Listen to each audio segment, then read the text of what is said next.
All right. Oh, what the hell? I don't know what that was. Anyway, hello everyone. I'm Dren Hatamata. And we're back to the last stream of the month. And we're doing some more Creepypasta. And then next week, who knows?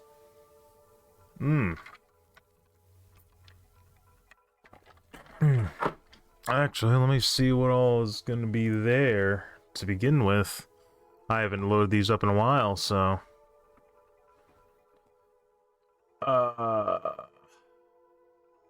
Readings of Horror, Might and Magic 6, SNG 12, and Sonic Adventure.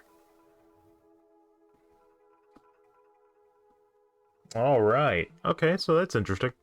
I had completely forgotten what was left, and I'm wondering if I should even have Readings of Horror at this point, since I've done 5 of them at this point.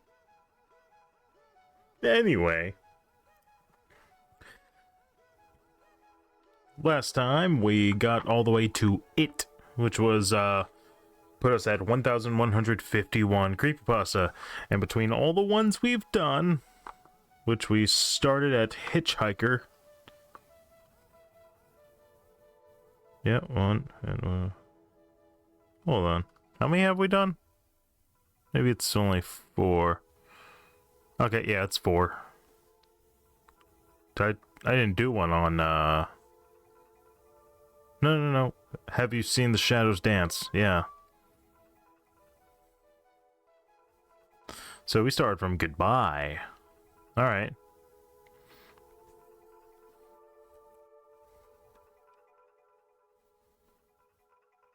Alright, so yeah, we about 200 odd, 300, something like that. Anyway, I decided I was going to do it today instead of tomorrow, because the Wi-Fi and I want to do something tomorrow. And since unfortunately our schedule's a little wonky, not all the things are open at the same time. So, that being said, let's continue. Next creepypasta. Italy Sacred's Loadby. Is that supposed to be secrets? I could have typed it in wrong. I don't know. I really don't. Okay, anyway. Italy Secrets Loadby. This story is a bit odd, but is true. I recently took a trip to Naples, Italy, but before I tell you my story, I should tell you about my trading card game, as it is important to the story. Well, not much to say about it, except that I created it in 1971. I have passed it down to my son, he passed it down to his son. I have record of all 352 cards ever created. As I was saying, I went to Naples, Italy. While there, I visited a place called Castel dell'Ovo. I didn't go inside, but I did explore a bit on the outside. Something white caught my eye. I took a look at the ground, and what I saw shocked me. It was one of the cards my grandson made. But how is that possible? He lives all the way in Michigan. Are you fucking serious? God damn, Patches. Why does it have to be a weekday? Anyway. It was all the way in Michigan. I picked it up and read the name on the card. Lodby. There was no card documented as Lodby. Lodby? The back of the card confirmed it was indeed official Figure Fighter's card. It even had my grandson's signature on it. For God's sakes, it even said Crazy Bug Games. Copyright 2011. It even had the official Figure Fighter's icon. The little drawing on the card was black and white, depicted what looked like a rabbit with some sort of human face. The face looked like my grandson's. I was standing on its hind legs and it was holding a burned skull. Its only move was cut. It was written in Unicode. I figured it said cut, since the C and the U and the T seemed to spell out cut, but this card, who made it? And why does it have my grandson's signature? What about the human face? The card still haunts me, even though after I took it home it mysteriously disappeared. I hope I never see Lodeby again.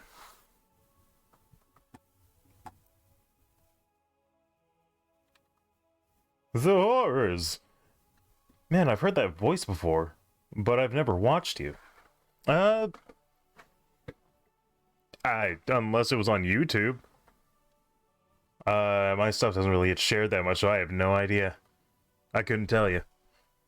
I have been told that I have a good voice for reading stories, but that being said, probably was on YouTube. Yeah, if it was of the same name. Yeah, I've done content with a couple creators. So, take that for what you will. We're reading a bunch of Creepypasta, and this is probably the last time for several weeks since it was October. I've got 8,821 stories. Some of them are duplicates, so I'll delete those as needed. And we are at 1,152 now. So, the small ones I try and make into short videos. I need to get back to making videos on YouTube again. I'll probably start by making the shorts. Why was there a dip in my bit rate? That was weird. Alright. Itchy. After spending the whole weekend in the heat of the northern Louisiana, Larry got mosquito bitten from head to toe. He was scratching himself the whole drive home.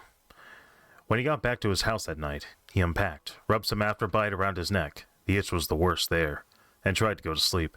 The afterbite seemed to only make it worse, and he was awake the rest of the night, scratching himself until the bite started bleeding. The next morning came, and Larry tried to tiredly get himself ready for work.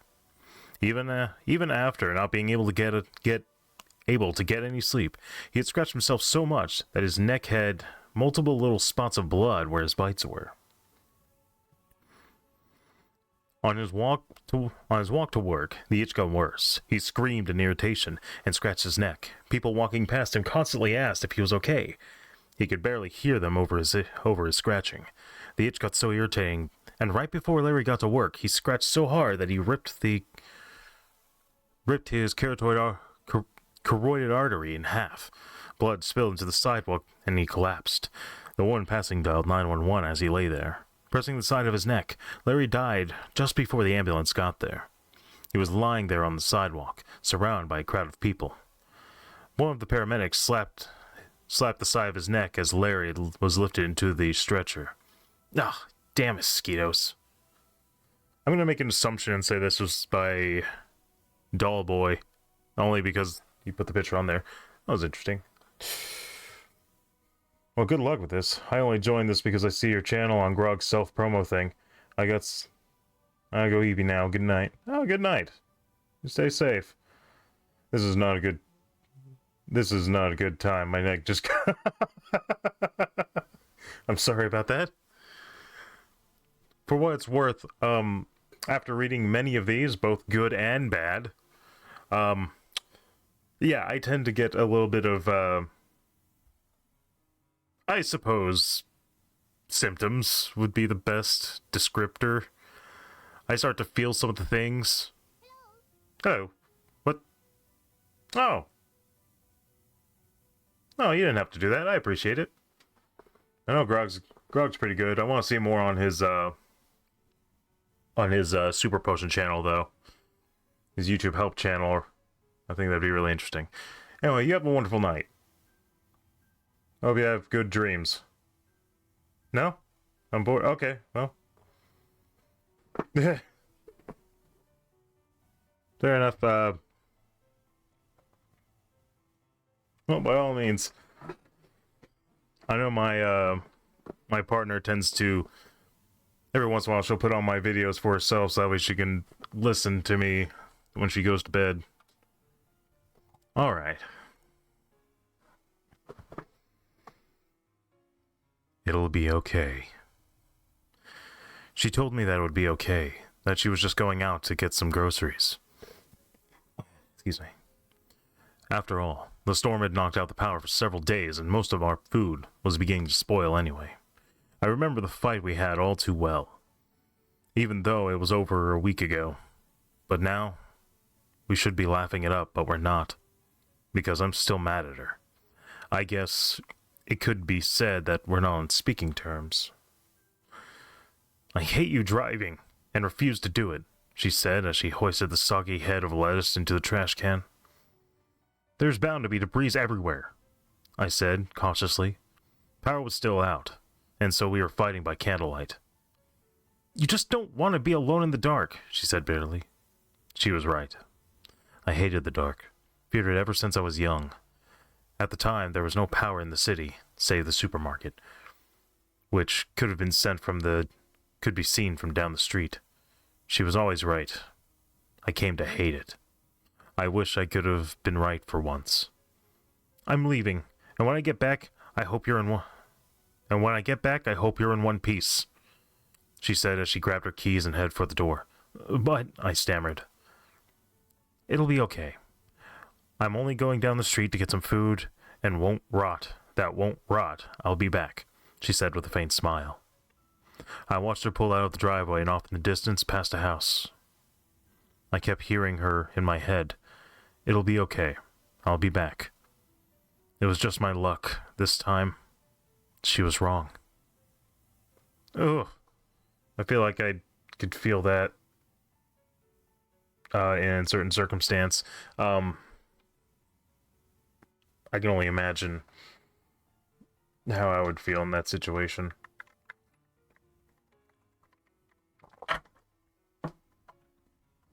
Alright.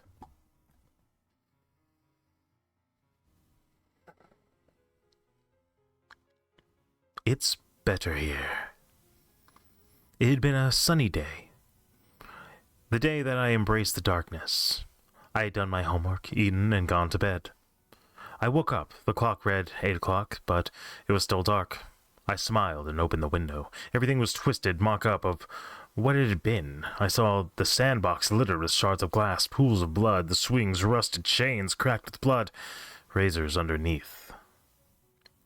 I heard a shout of joy, and a young boy jumped into the pile of leaves. He ran out laughing, thorns sticking out of his face and eyes, his arms a bloody, mangled mess. I glanced over and yelled with excitement as I saw my much-hated father hanging from the tree. One eye was popped out, and the other impaled with innumerable pins. It was better here, I thought, and ran downstairs to play. A box was on the counter, a note on top. It read, "So you've found us. Congratulations. But if you truly want to stay here, there's something we must take care of first. You see, we can't have you tell everyone about us, now can we? You can't tell anyone." The box opened to reveal a switchblade. I smiled happily. Was that all? It was so simple for so great a reward. I reached in, grabbed the knife, opened my mouth, and began to cut. It's better here.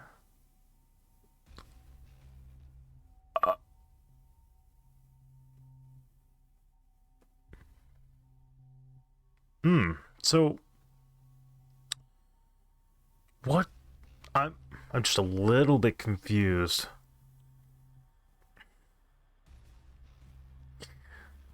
I'm assuming he's cutting out his tongue? Or killing himself? I'm not sure. Anyway, this is apparently a sadistic kid.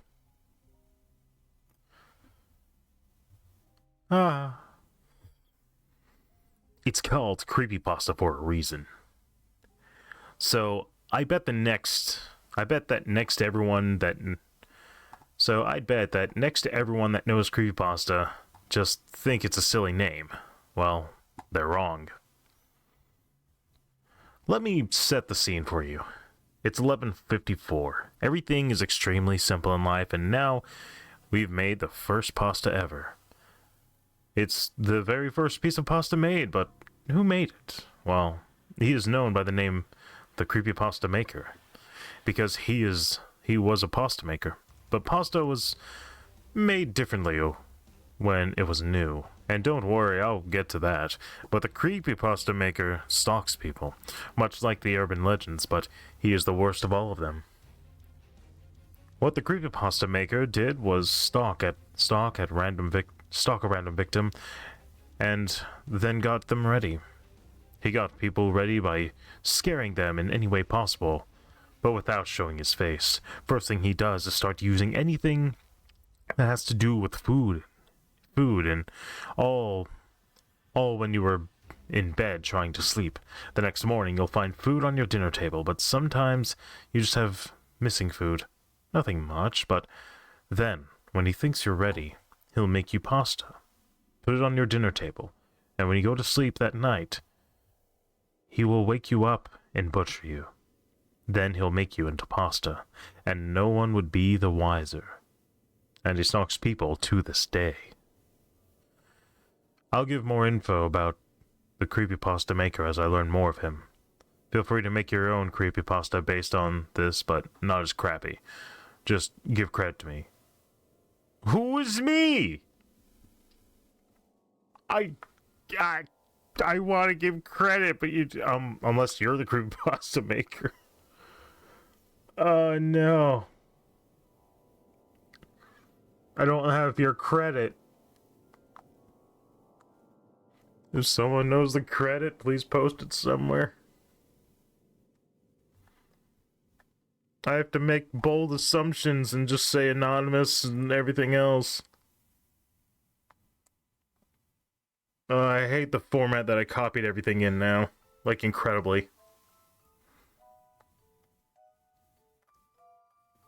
Because it wasn't until the second time I tried to redo all the creepypasta I copied that I got everything in there like it was supposed to be. So now I have to take guesses based on what I know. If they're not actually blatantly labeled, and I hate that.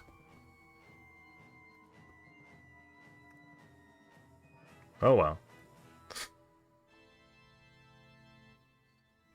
Okay.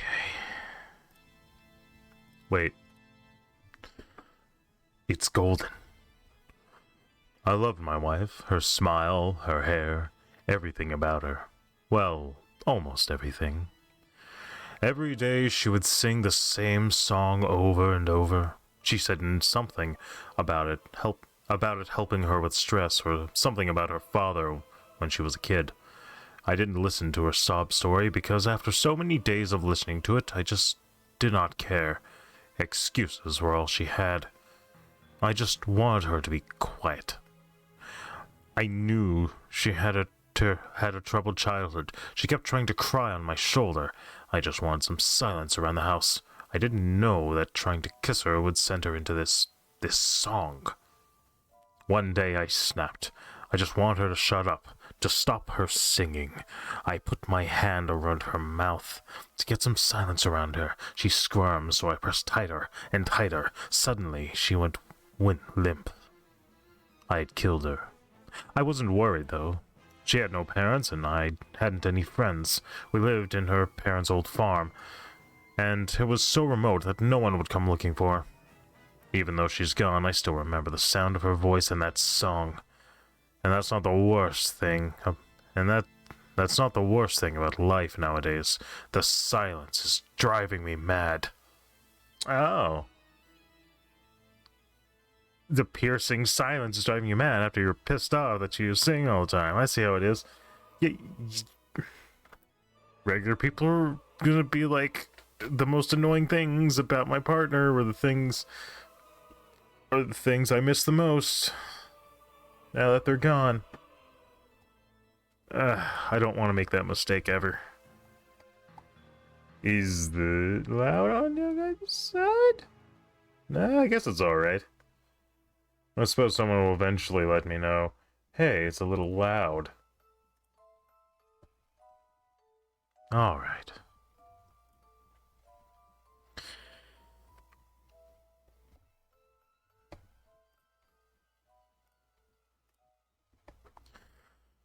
It's not real. Hello, my name isn't important, but what I do is... Oh, okay, sorry, that was weird. It's not real. Hello, my name isn't important, but what I do is, I'm a killer. I've killed for at least a year. I can't stop. It's exhilarating. Seeing someone dead, the feeling of excitement just rushes over me. Picking a victim is too fun. Though, no matter who I pick, they never fight back. I wonder why. It seems odd. They just sit there, doing nothing, while I kill them. Do I intimidate them, or is it something more? Whatever it is, it doesn't matter, because when I kill, I know I'm in control. Hell, I'm a god. Or was a god until a simple sentence broke my dream world. When my mom told me, Jimmy, stop playing with your dolls. It's not real life.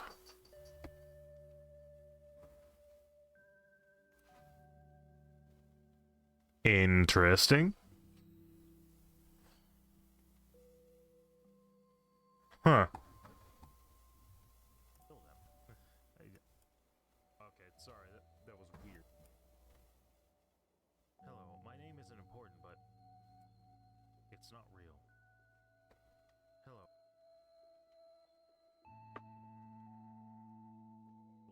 Dream world.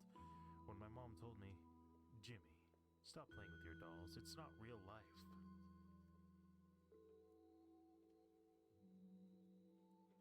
My mom told me, Jimmy, stop playing with your dolls. It's not real life. It's not real. All right. Hello, my name isn't important, but what I do is, I'm a killer. I've killed. There we go. I can't stop it. I'm the only one I can currently rely on to make clips.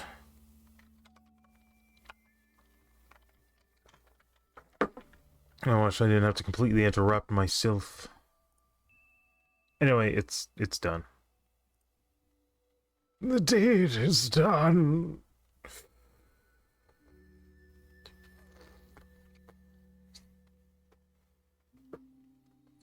Fox of the Winter Fox.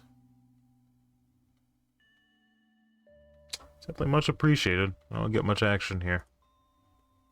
Alright. Oh yeah, I can assume by Math's art. Math's art.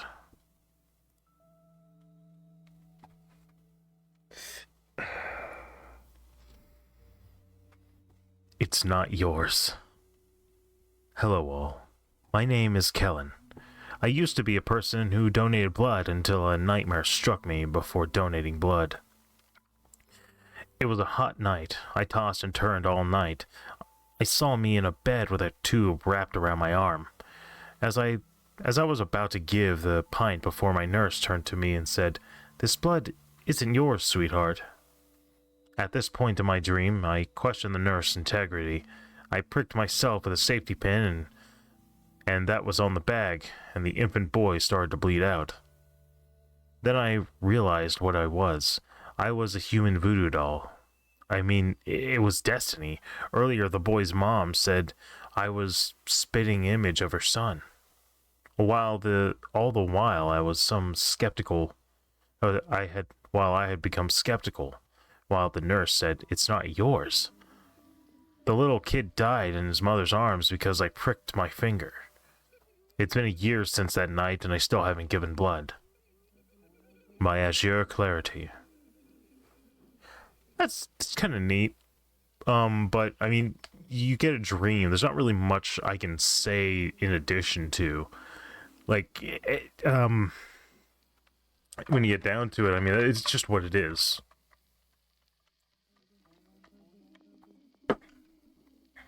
I mean, you get a dream, it's like, okay, well, anything kind of goes.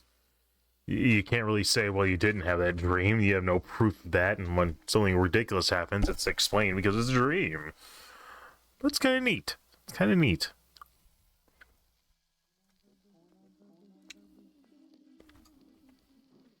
Why are these all hyperlinked?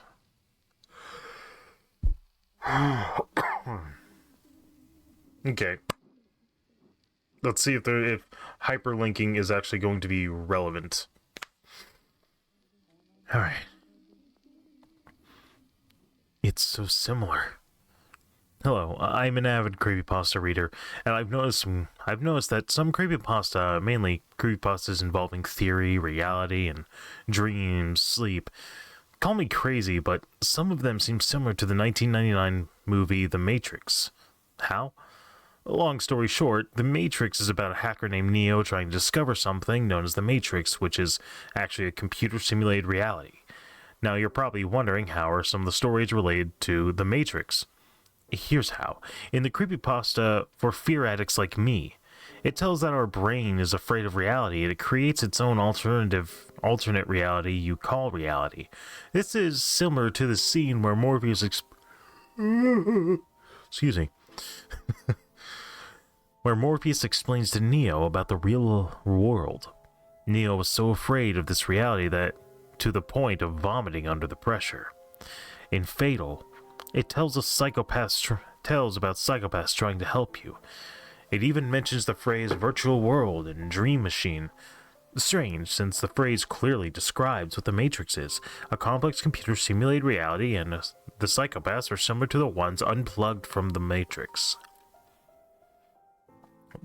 In Lucid, it tells us that we can't fly, Tell us that we can't fly is because it's what we believe. This is similar to the end of the film, because Neo knows that in the Matrix world, nothing is impossible. He was able to fly. In Deja Vu, it says that Deja Vu is a glitch in reality. Coincidentally, in the film, Trinity explains to Neo that Deja Vu is a glitch in the Matrix. Again, call me crazy, but why is this film made in 1999, decades away from its time? How would anyone think of it? Maybe it's because the Wachowski brothers knew something we don't. Who knows? Only time will tell. Okay, so these would just take us to those creepypastas in theory, which might be here, for all I know. I couldn't necessarily tell you.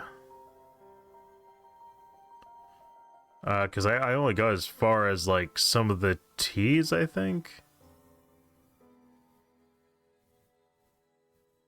Some W's.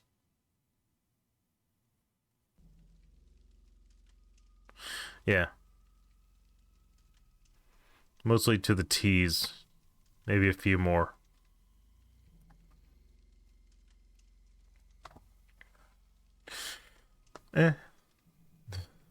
It's like a theory, if you will.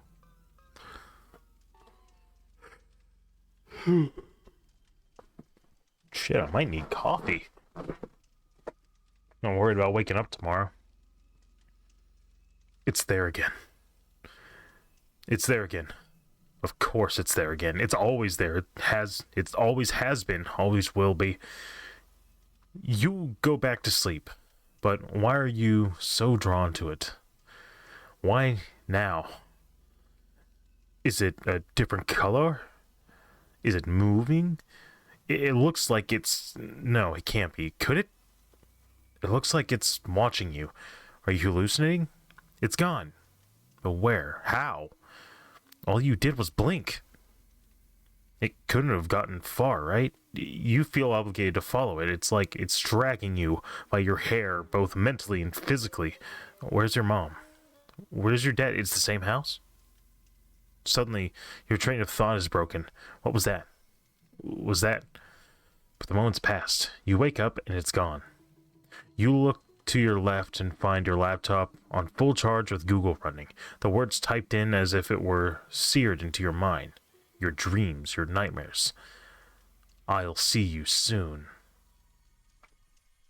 Oh, okay, that's interesting. It looks like it's taking like what feels like a dream and playing that, and then waking up to something legit.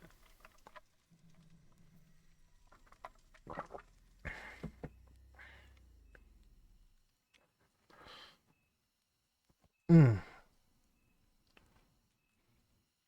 All right.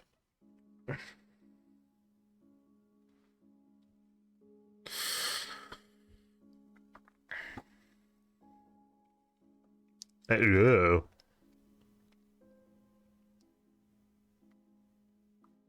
Ooh, I have curiosity now on this one automatically. Um, okay, so outside of the weird way the text is set up. Oh shit. Um, it looks like a hyperlink to a video. I wonder if that video is still accessible.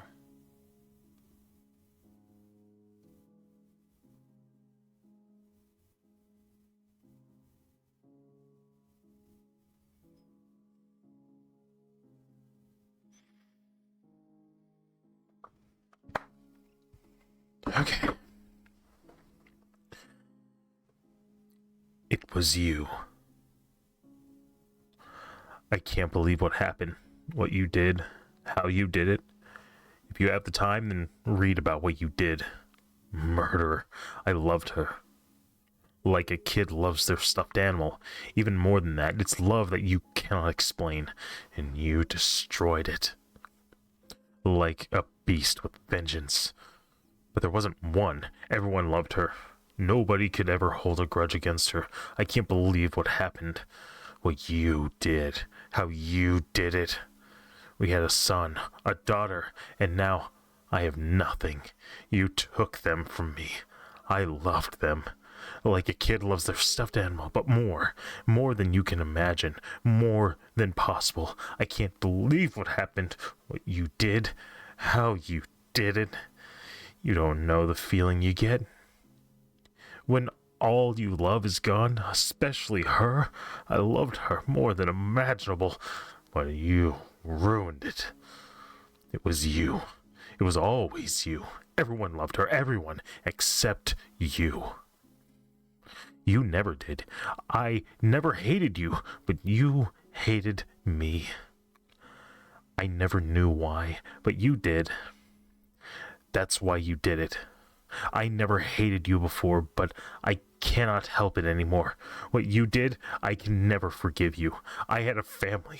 We loved each other, but you ruined it. I can't believe what happened, what you did, how you did it.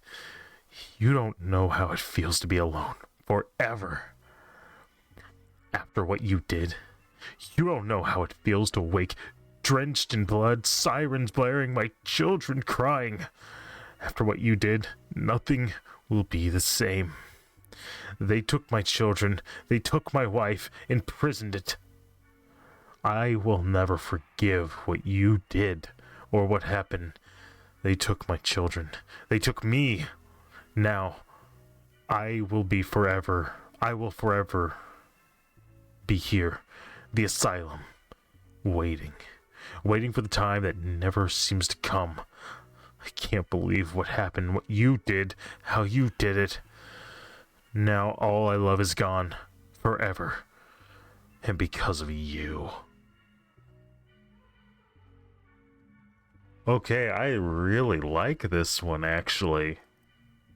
I want to see if that hyperlink is still available.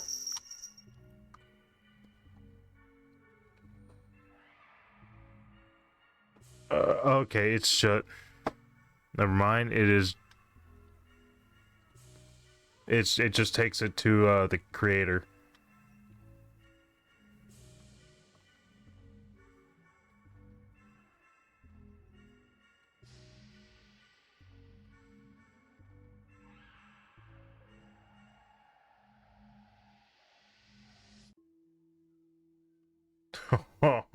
Sorry, I'm reading his profile, and he hates that he put his name as It Was You because he didn't think he'd make another story. But, I mean, oh man. All right. I mean, not bad. I'm glad his stuff is still up there. It is still there, so that's cool. I like it. Um, this was a really good one. As far as I'm concerned, I think this was really well made. Um, it actually, so at first I was kind of criticizing the way it was written, and I was like, oh, this might be another skeleton pops out, so like, no, it turned around very quickly. Ooh, and I love the way I need to do this on my channel. I'm terrible. I should be writing ones down that I should do on the channel. Eventually, I'll have to go back and edit the videos once I stop being lazy as fuck. But, I mean, yeah, this one was really good. And I'm assuming that, it's the person's own fault. He's pointing at himself, thinking in his mind. Or he's blaming someone else, but I don't think that's the case. So. Oh yeah, that was cool. I wish I could read that in a minute. I so wish I could read that in a minute and still make it sound good, but I can't say it would sound good if I read it in a minute. Damn, it's gotta have, like, the lengthened pause. At least when I'm hearing it in my head. Oh, I love it.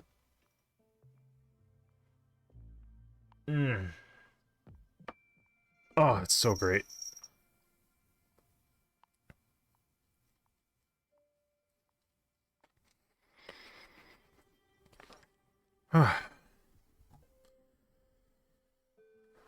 I've been to hell. As I opened the gate with the bolt cutters, I slowly walked in. A large group of people stood before me. They were wearing the same clothes, and they were starved to the point you could see their bones creased behind their skin. A man no older than 20 dragged his feet towards me. He stood in front of me and gave me a hug. He was crying. I didn't know what to do. He kept repeating, "It's okay."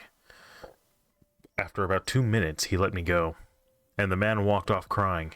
I continued to walk to the building that looked like it was built into the ground. I opened the door and immediately put my head over my mouth because of the stench I smelled. I turned on my flashlight and saw the people living inside it, starved as well.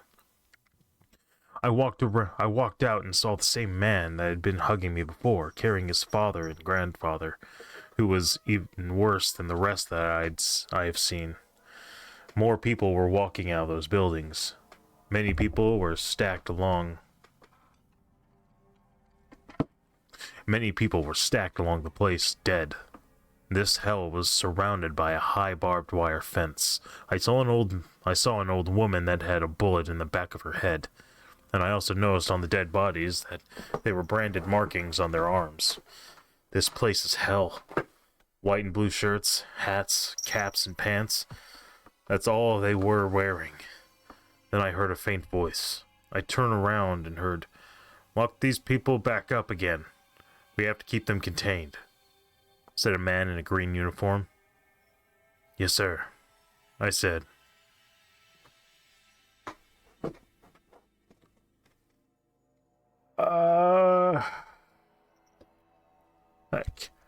Cat.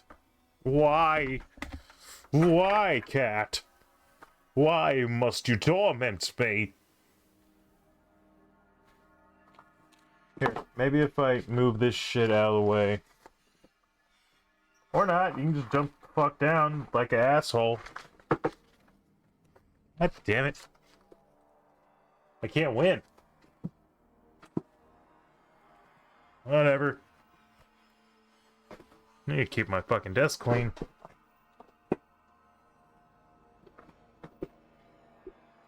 You know what? I wonder if they'll lay on a piece of felt if I, like, nail it to the... They might. That would be interesting. That'd be interesting just to see. Does anyone else know if, like, felt is good for cats to lay on your table? Like, seriously, if you have some felt on a table, will a cat lay on it? Do they tend to enjoy laying on it since they don't lay in the expensive beds? I need to clip that.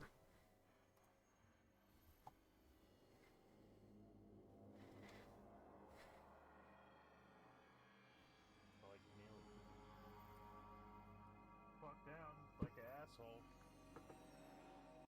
God damn it. I can't win. Whatever. Or not, you can just jump. Here, maybe if I move this shit out of the way. Or not, you can just away. Or not, you can just jump the fuck down like an asshole. God damn it. I can't win. Whatever. I need to keep my fucking desk clean.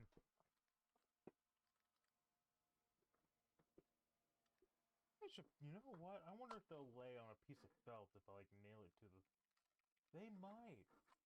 That would be interesting. That'd be interesting just to see. Does anyone else know if like felt is good for cats to lay on your table? Like seriously, if you have some felt on a table, will a cat lay on it? Do they tend to enjoy laying on it since they don't lay in the expensive beds? I need to clip that.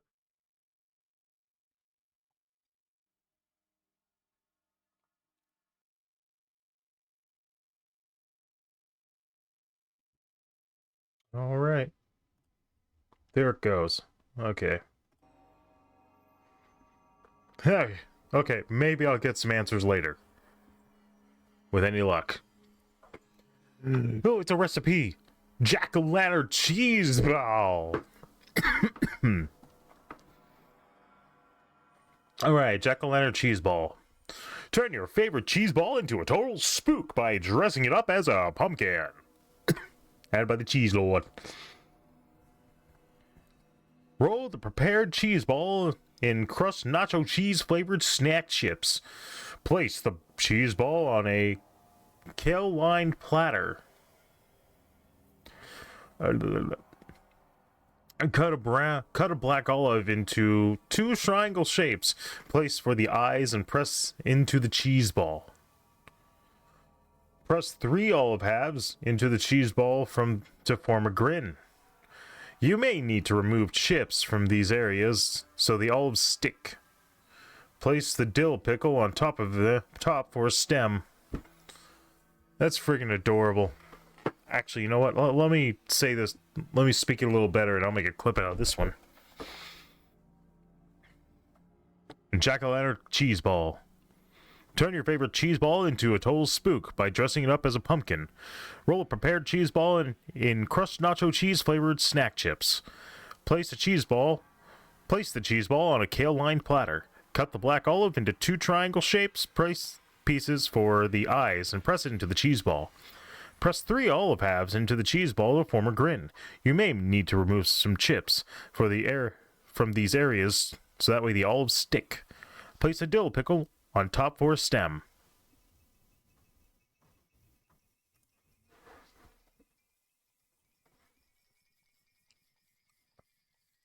Now, I don't know how to make a cheese ball. In crushed nacho cheese flavored snack chips. Cheese ball. Turn your favorite cheese ball into a total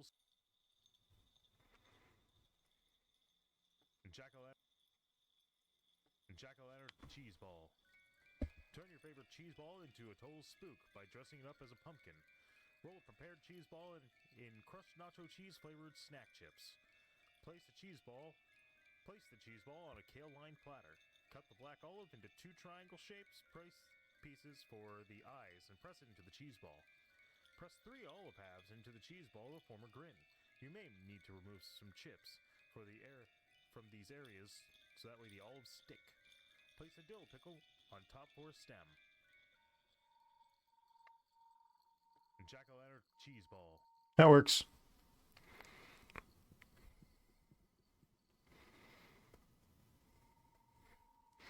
Sometimes you just need a nice recipe to do something.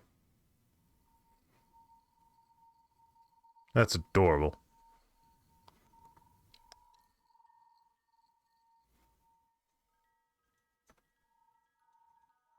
I miss having a cheese ball. Okay.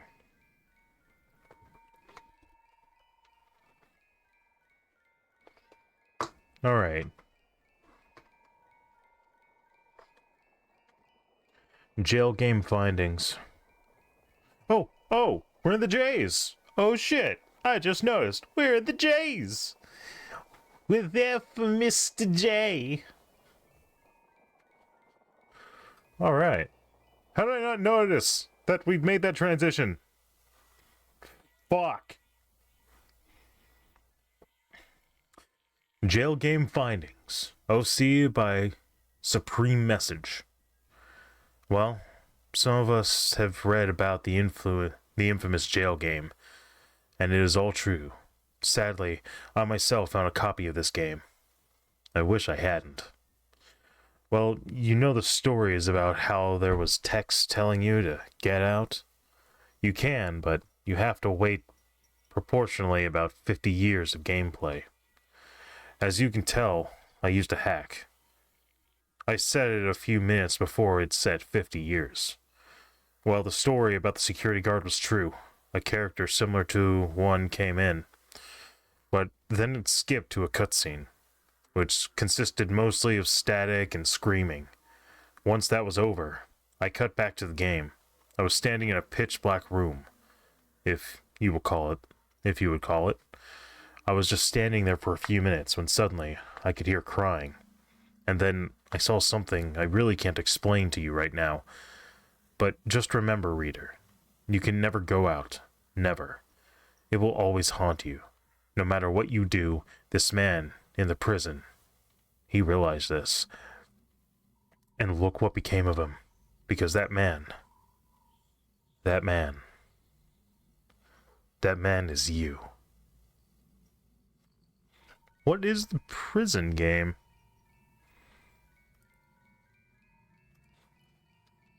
Or the jail game.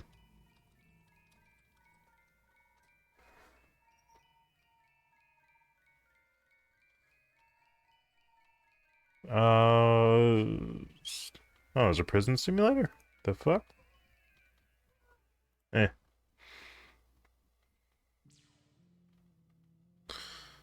It just says infamous jail game.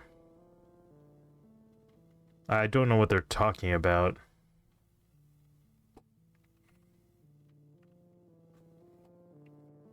I'm not looking for...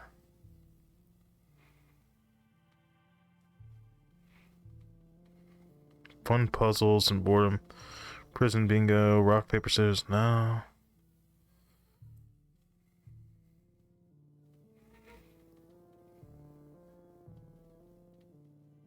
No, I'm not seeing anything like that.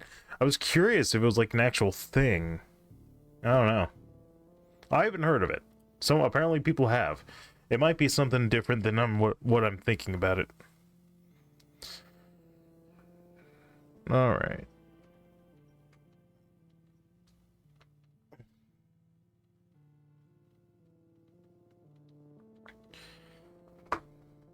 Jail of Madness. This story was written by a friend of mine, Luke Llewellyn. Luke Llewellyn. I think I'm going crazy. I have a nightmare haunting me, and I think this is my only way to keep sane. It all started when I went to school one day. I saw a skeletal figure though it was just for a second. It got worse when I got home. He was everywhere, but when I went to bed, things got worse. The nightmare started off with me in a jail cell, but everything was normal. So, oh shit, let me smash in the chat.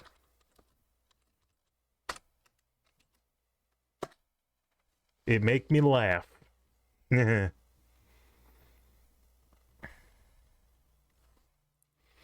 nightmare started off with me in a jail cell, but everything was normal. So I went to bed thinking everything would be nice. Boy, was I wrong. When I woke in the jail cell, the jail cell was horribly destroyed, and there was dead bodies everywhere. While walking, I saw a figure in the bodies. He said, 3 hours. Just then, I wished I would have woken up, but I didn't, and my nightmare got worse. I saw a city, and it appeared far away. I thought to myself, why won't this end? During the walk, I could see millions of people, some that I knew and others I didn't. As I was getting close to the city, all I could think of was what this meant. When I reached the city, the bodies created almost a roadblock that I turned around behind me, and the figure standing as I stood ready to die. I looked over to the creature. His armor looked like the bones of the people he murdered. I came to the stunning realization that shocked and sickened me. The figure who was about to kill me was me.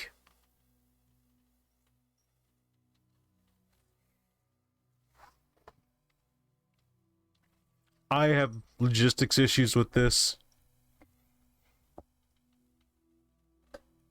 Hey.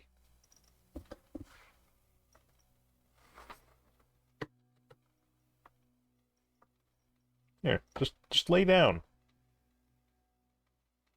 Fucking lay down. No, no, no, you might pull out the cord. Shit.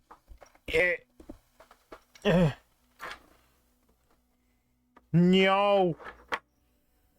This fucking cat.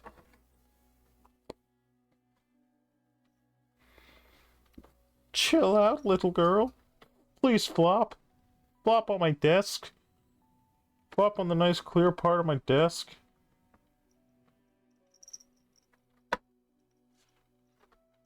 No, please don't knock off my monitor.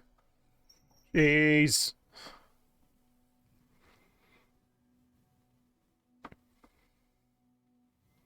Damn.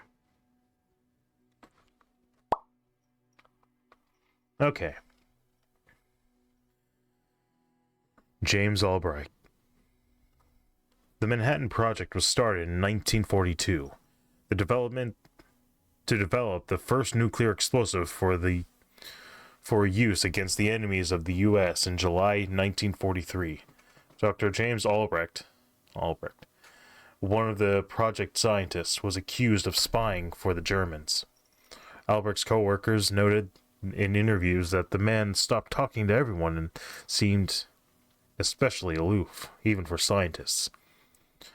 Just days before his trial, Albrecht disappeared.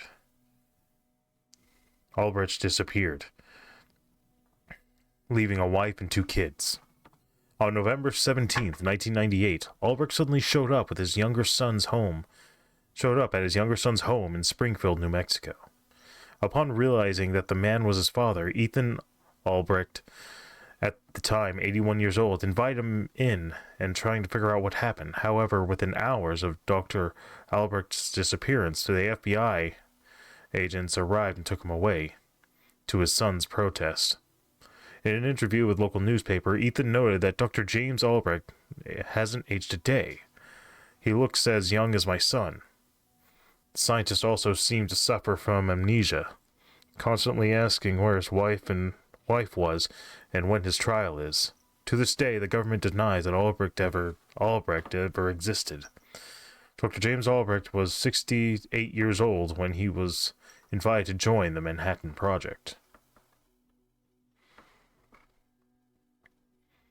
By Evervon 53, I guess. Beans. Why are you in there? Oh, you're in the cubby hole. I gotta figure some shit out. Anyway. I don't know what to make of this. I don't know much about the Manhattan Project or the terrible war weapons they don't like.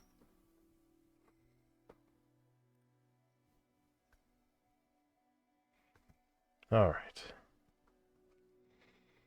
Jane. A baby girl was mysteriously dropped off at the orphanage in Cleveland in 1945. Jane grows up lonely and dejected, not knowing who her parents are, until one day in 1963, she is strangely attached to a drifter. She fell in love with him, but just when things were looking up for Jane, a series of disasters strikes. First, she becomes pregnant by the Drifter, who then disappears. Second, during a complicated delivery, doctors discover that Jane has both sets of sex organs, and to save her life, they must be surgically convert her to a him. Finally, a mysterious stranger kidnaps her baby from the delivery room. Revealing from these disasters, rejected by society, scorned by fate, he becomes a drunkard and a drifter. Not only has Jane lost her parents and her lover, but she has lost the only child as well.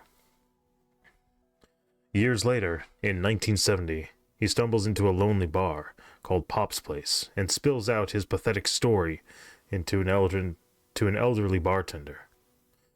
The sympathetic bartender offers the Drifter a chance to avenge the stranger who left her pregnant and abandoned, and on the condition that he's to join the Time Traveler's Corps.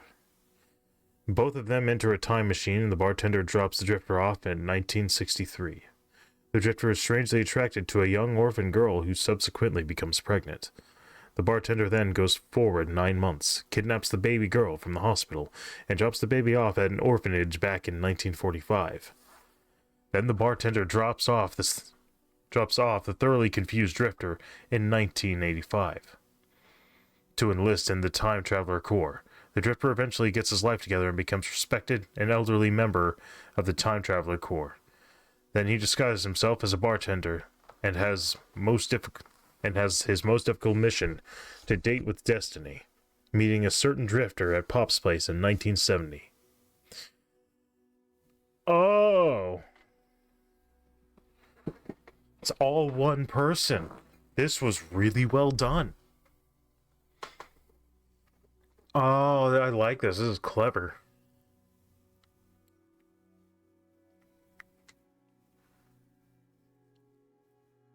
And at no point is it recognized.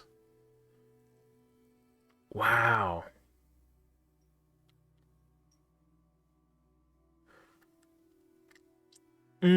Yeah, okay, so I really like this one. Like, it is very well done. It literally ties up every character. I mean, you have an issue, like, when you get into time travel and a paradox. Well, it makes a paradox where one becomes the other, but it's a closed paradox. It's not an open, or I think. Like, it basically, it loops around where it's continuous.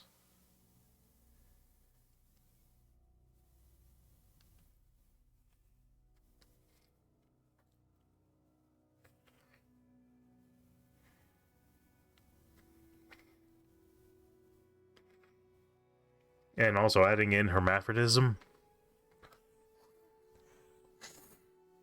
I wouldn't have expected that to be a tool. Wow, that's neat.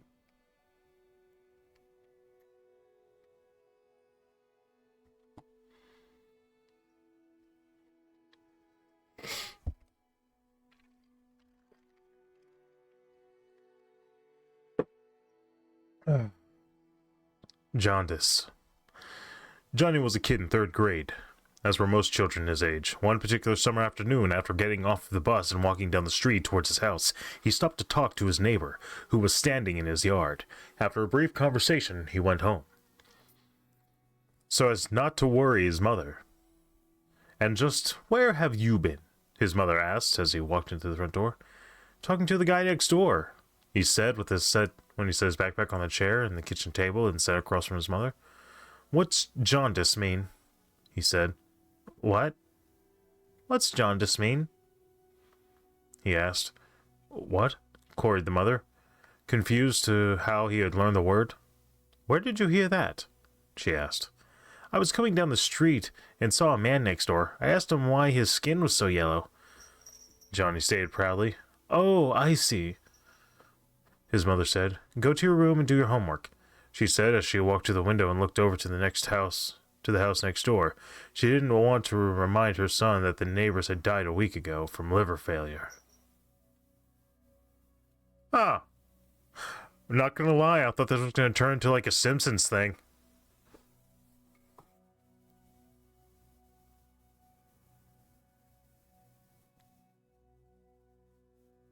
Huh.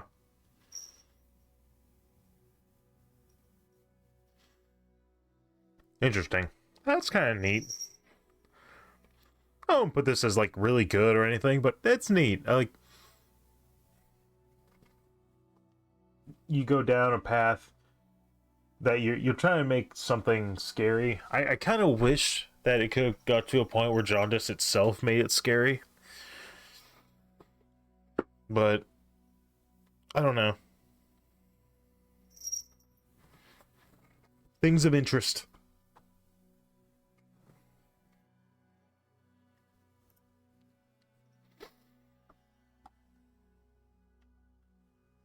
Jaywalk. There is a way to live well beyond your appointed time. You need a car, preferably something late model, with a strong body. Newer cars tend to be too light and not do enough damage. Next, you'll need to find a candidate. It has to be a pedestrian, and it's best to pick younger people, as they have more time left, but not always. You'll have to watch them. If it's late, just drive slow and pretend to be lost. But if you have to, make a second sweep by going around the block. You have to do this on a black asphalt road with clear yellow line. You can only hit a candidate that does at least one of the following. Crosses directly across the road at a run, without looking around. Walks for more than 8 feet on the road itself without touching the sidewalk or curb. Stops walking or sits on the yellow line for more than 3 seconds. Trips or falls at any pothole or uneven surface in the road and bleeds because of the fall. Drops a personal item, keychain, phone, etc. that shatters, and when the pieces remaining between the yellow line, and with all the pieces remaining between the yellow line and the sidewalk. If a candidate does any of these, it's an indicator that they are temporarily detached from their time. If you hit and kill them with your car before they reach the next cross street, you can swap your time for theirs. If you were going to die tomorrow, but hit a valid candidate who won't die for 8 years, you now have their remaining time instead of yours. It's unclear what happens to the candidate's soul, but it's probably not good. There's a group, mostly old folks, who do this all the time. The founder says he's over 200 years old, and he looks like it. The name is like White Sunshine or something similar. They had a web page for a while, but it appears to be gone now. I remember browsing the forums once, and the name Greg Russell Weller was being discussed. He apparently screwed up in an attempt and was being kicked out. Just be careful out there. And I've noticed a lot of older folks skimming around suburbs lately, watching kids rather closely. Stay on the sidewalk and keep your head down. Ooh. I'm going to look up George Russell Weller. George Russell Weller.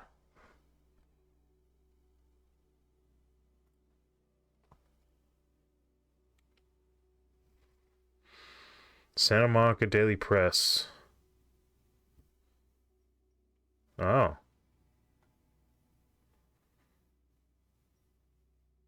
Oh. Oh, shit. You're kidding. Yeah, let me bring up the Wikipedia and let me switch it to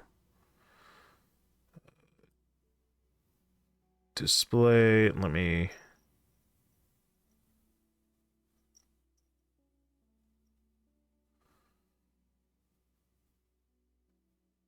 shit, where's that? Window capture, okay. Dead. There we go. Santa Monica Farmers Market crash. Okay.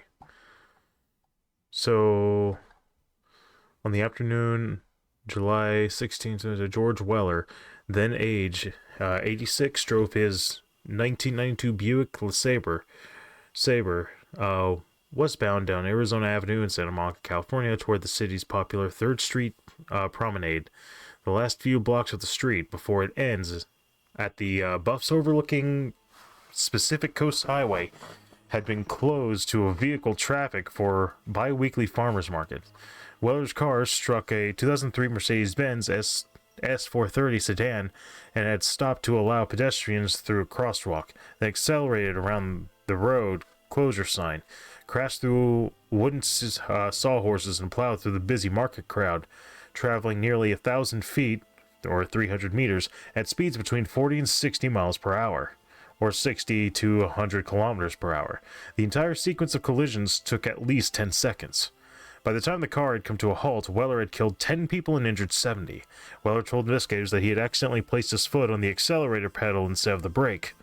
He then tried to brake, but could not stop. On May 22, 2008, Los Angeles reported the city of Santa Monica had thus far paid out $21 million to settle dozens of civil lawsuits stemming from the case. The same article also noted that Weller, aged 91 at the time, was now confined to his home and receiving 24-hour nursing care. Weller died December 9, 2010, aged 94. Wow, so they took this and made it wow. That's awesome. I would not have expected that. Fuck yeah. Do that. Your local places? Do that. I now put that on there. That's a good one by Mace Arturio. That's a good one. I'm really glad that I was able to find that. Because that's cool as fuck. Oh shit. White Sunshine. White Sunshine?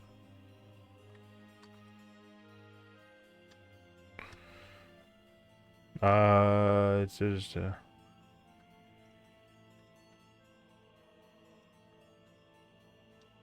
it's a group.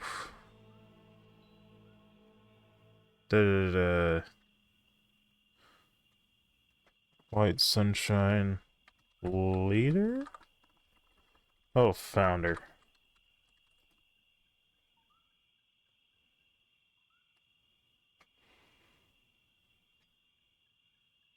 Senior Director of Strategic Partnerships for Delaware's North. That's kind of far away. Andy White founded Sunshine Pools. No, I'm not seeing anything with that. I'd probably have to look for a while. No, that one's pretty cool. That one's pretty cool. I love it when you can tie them to like actual stories or actual events. Sorry if I have a coughing fit every once in a while. I was mowing today and it was very dusty, and I should have been wearing a garden mask or something. Jeff the Killer Part 2. Sure. As Jeff dove around in his battered and beaten old van, he started to think about who he was going to slaughter. Jeff found just the right house and screeched to a stop in front of it. Slamming the van's door behind him, he climbed up the nicely colored house wall up to his goal, the windows of the children's room. Carving a hole into the window so he could unlock it and enter. Jeff creaked when the window opened and slithered in like a snake. Jeff stood next to the bed of the sleeping child, who would soon be a lifeless corpse.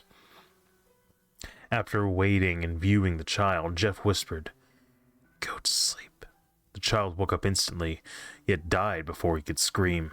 The next day, the child's parents would have to deal with the newspaper reports and police. Excerpt from the newspaper. Boy murdered. After killing countless numbers of children, the unknown serial killer has yet taken another victim. The boy murdered was Abraham E. Lindley, and evidence shows that the slayer had murdered the boy with a kitchen knife. Detectives assumed that the killer was an Asian with a long black hair, but the hair scattered along the floor was black and long. as the hair scattered along the floor was black and long. However, twin Benjamin Lindley describes the murder as definitely not Asian. Benjamin Lindley was sleeping in the bed next to Abraham when the incident was about to occur. Benjamin had not got up to use the toilet. He would have probably met the same fate as his brother. When Benjamin came back from the bathroom, he got a glimpse of the murderer escaping through the window. He describes the murderer as a very white man, with eyes circled around by black and a large smile that looked as if it was carved into his face. Detectives found that his description fits Jeffrey Blalock. If you have sighted him, please report your local police department. Okay, we got more names to look up. Cool. I'm curious, Hey, Abraham E. Lindley.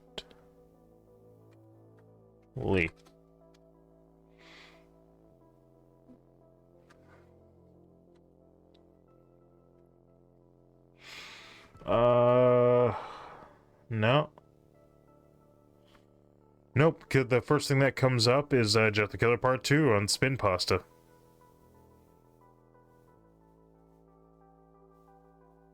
The only other Abraham Lindley is, like, years ago, like, 1700s. Oh, here's an 1800s one.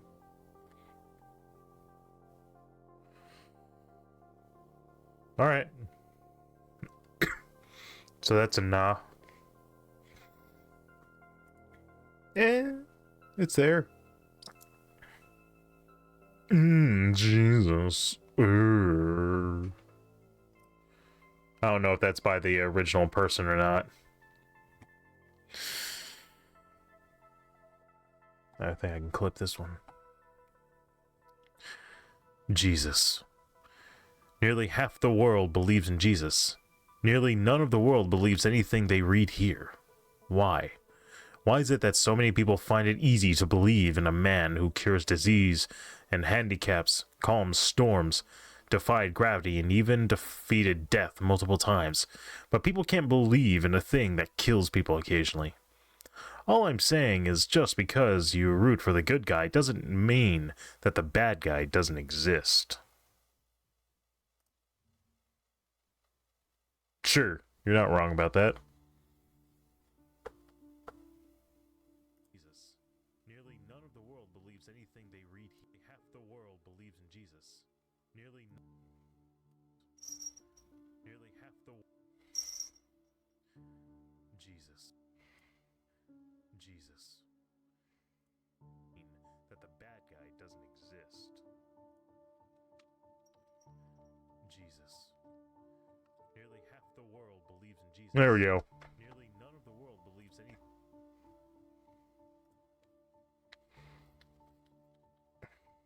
Hooray, interest. Alright, now let's see if the grammar fix.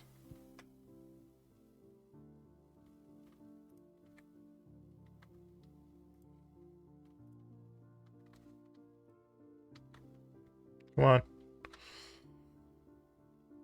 Grammar fix, AK Ryan. Okay, so that's the person. Gotcha. That's the person.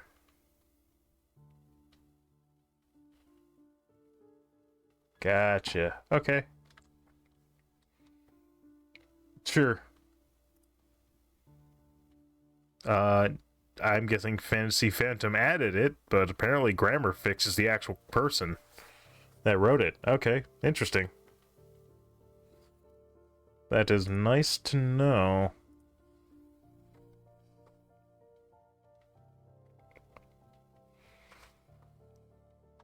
Well, that's cool.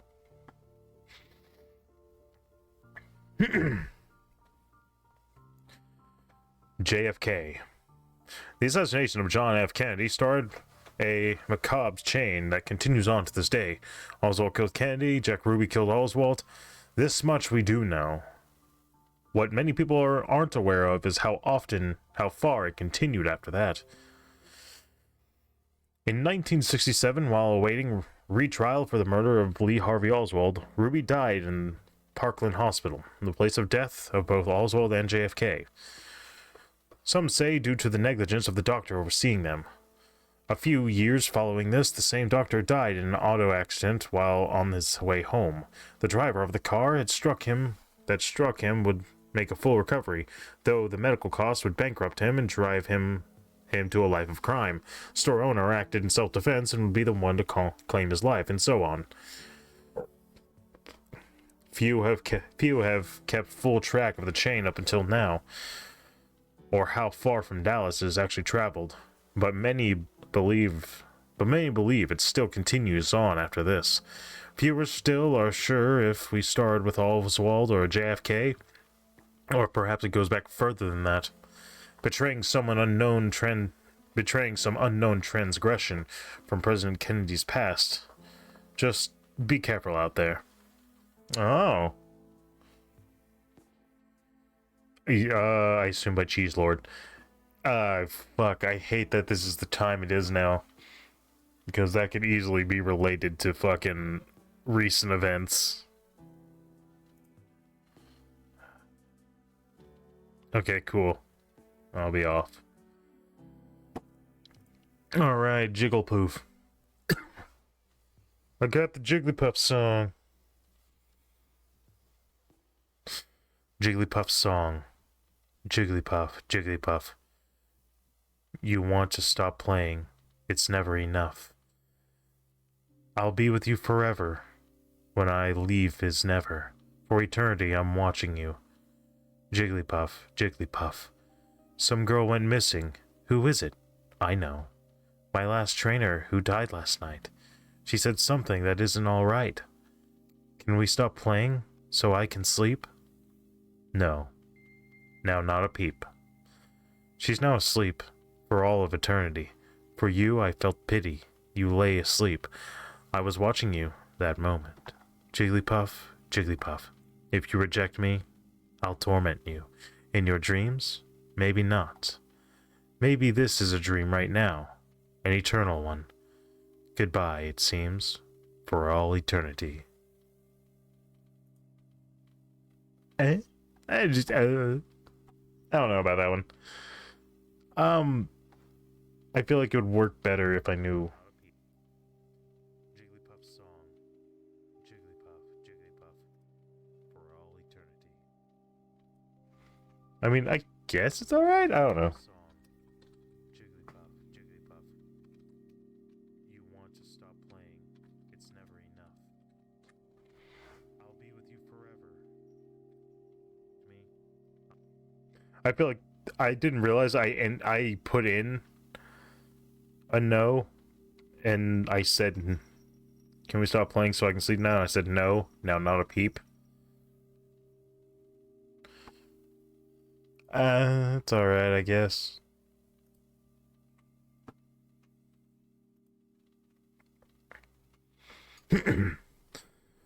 Jigsaw puzzle. There is said to be a jigsaw puzzle floating through the second-hand shops called the Looking Glass. Its pieces are plated and polished to a mirror finish, and its border is made out of smooth gold leaf. The faded picture on the box resembles that of an old Victorian-style mirror, and almost all of the other words and captions on the box, save the title, are practically illegible. If you ever find this puzzle, leave it be. If you manage to assemble it in its entirety, you'll find yourself trapped in a bizarre, reversed world, unable to escape, until someone else has the misfortune to put it together. Oh, actually, premise-wise, this is really neat. I think this would be great as a premise. I would like to see this done. Yeah, I would like to see this done, where, like, you go through the thing twice, maybe, and, like, you see they put together, it's like, yeah, I don't know how it got here. It's like, I don't know, $10, you know, that kind of thing. You know, from, like, a thrift store would be where I would assume you would find it. And then that person gets out, and the next person goes in. Like, that's why you do it twice, so you can, like, see it from the whole point of view.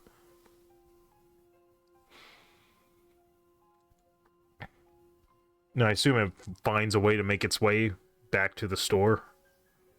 To a store or whatever. Anyway. Yeah.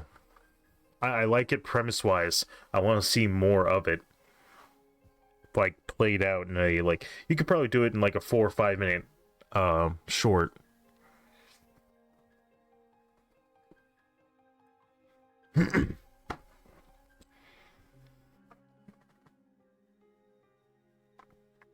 Ooh.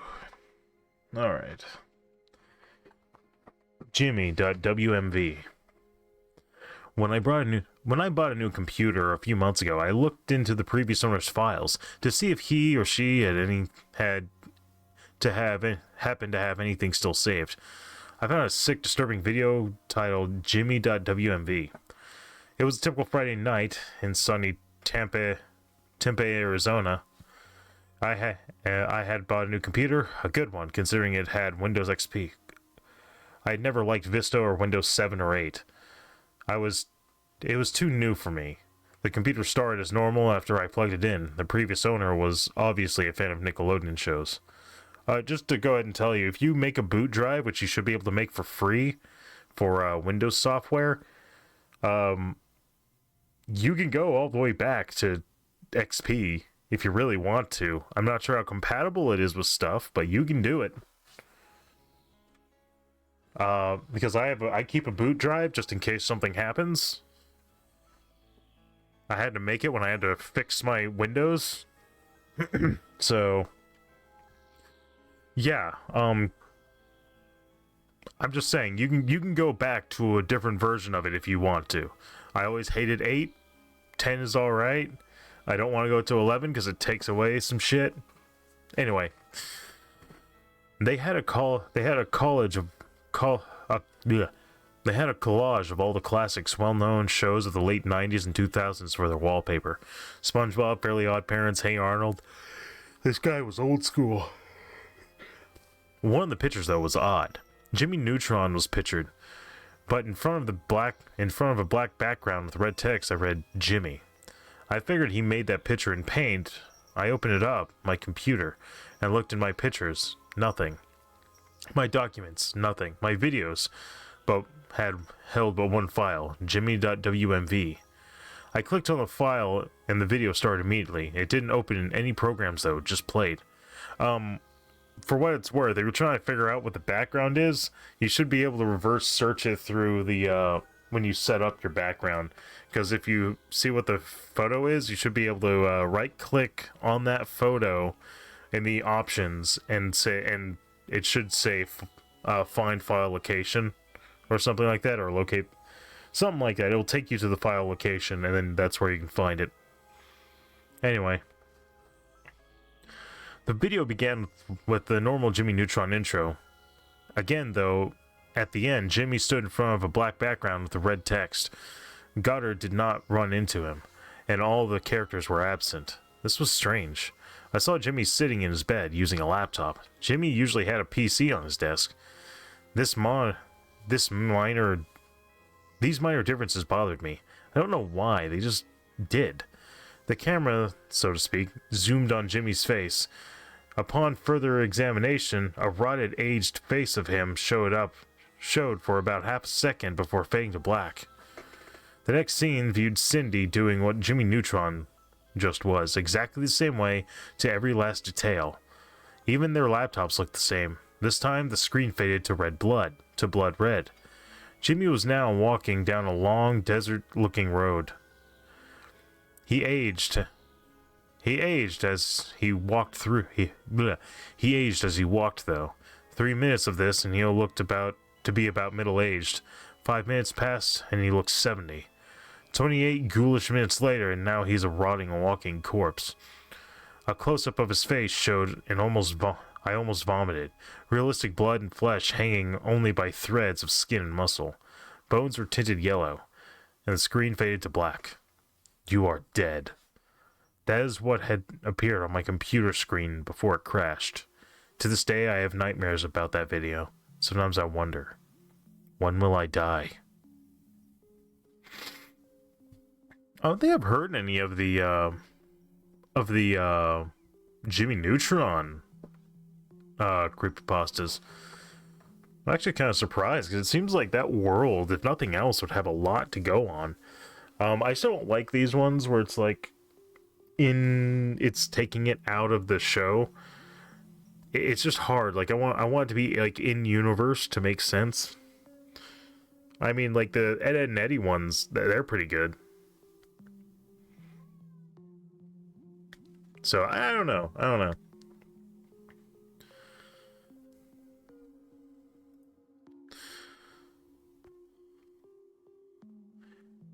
Jinx. You know when you say the same thing at the same time as someone else. Jinx. You know when you say the same thing at the same time as someone else? Try to avoid that. Think of life as a movie, and everyone's got a script to follow. As with every film, these scripts have writers, and when you start reading the wrong lines, you end up getting written out.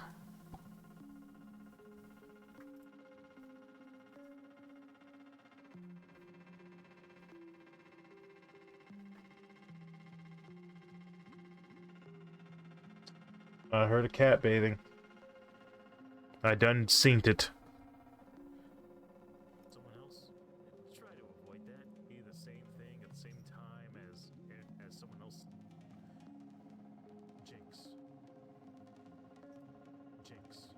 You know when you say the same thing at the same time as someone else? Try to avoid that. Think of life as a movie,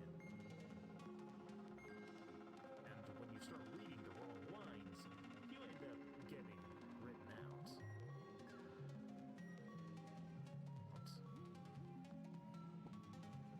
There we go. God, I really need to update my music.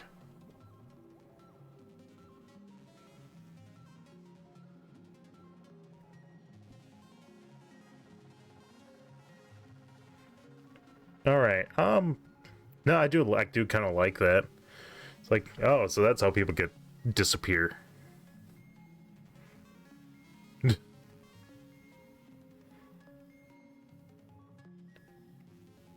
Alright.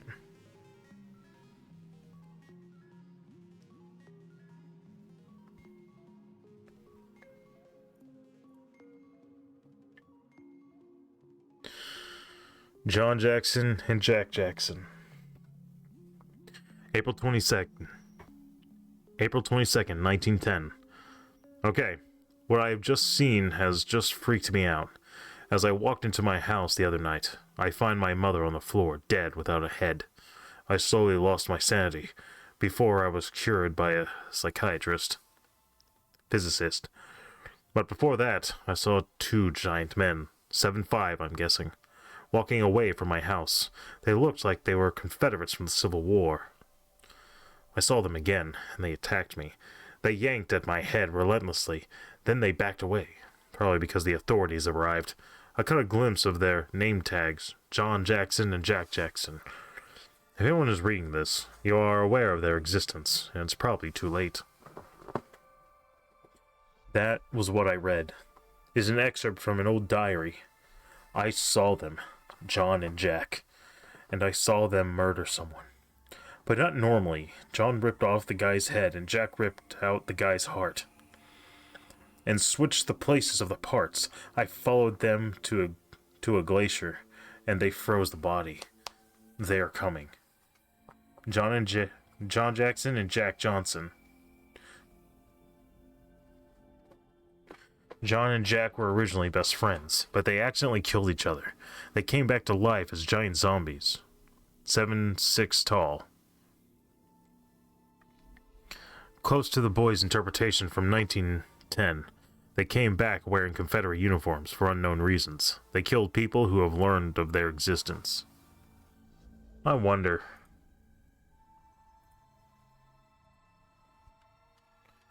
John Jackson and Jack Johnson.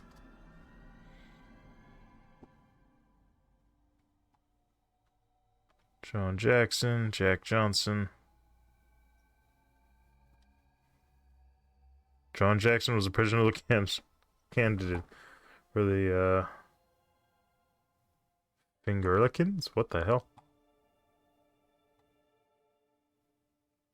Jack Johnson and John Jackson as a future is the one of the Futurama things.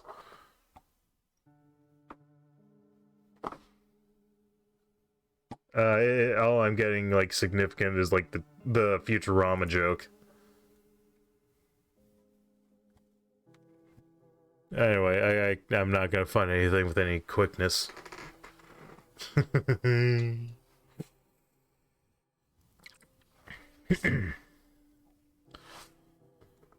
John McHardy.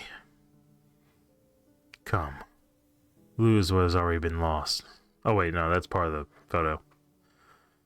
John McHardy worked as a gravedigger. Every day he would dig, until one day he fell into a 6-foot hole. 3 masked men covered up the hole in cement, smothering John McHardy. Well, that was back in 1922.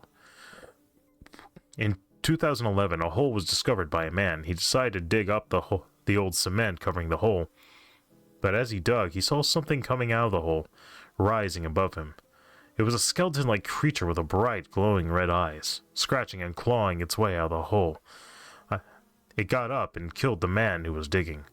Rising, the skeleton body slipped and he fell into the hole as the fragile bones collapsed and the spirit came out. The spirit still to this day roams around the place where the 3 masked men smothered his old body, his human body. If you see him, a big surprise. He will kill you for disturbing his rest. By Master Chief 3. Nice. I don't know, it's neat. Do we have a John McHardy? John McHardy.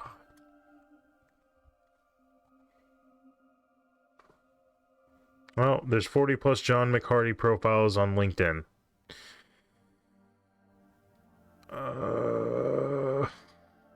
Sinclair.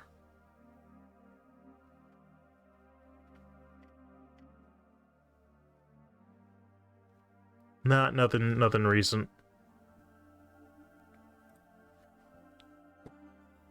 Anyway.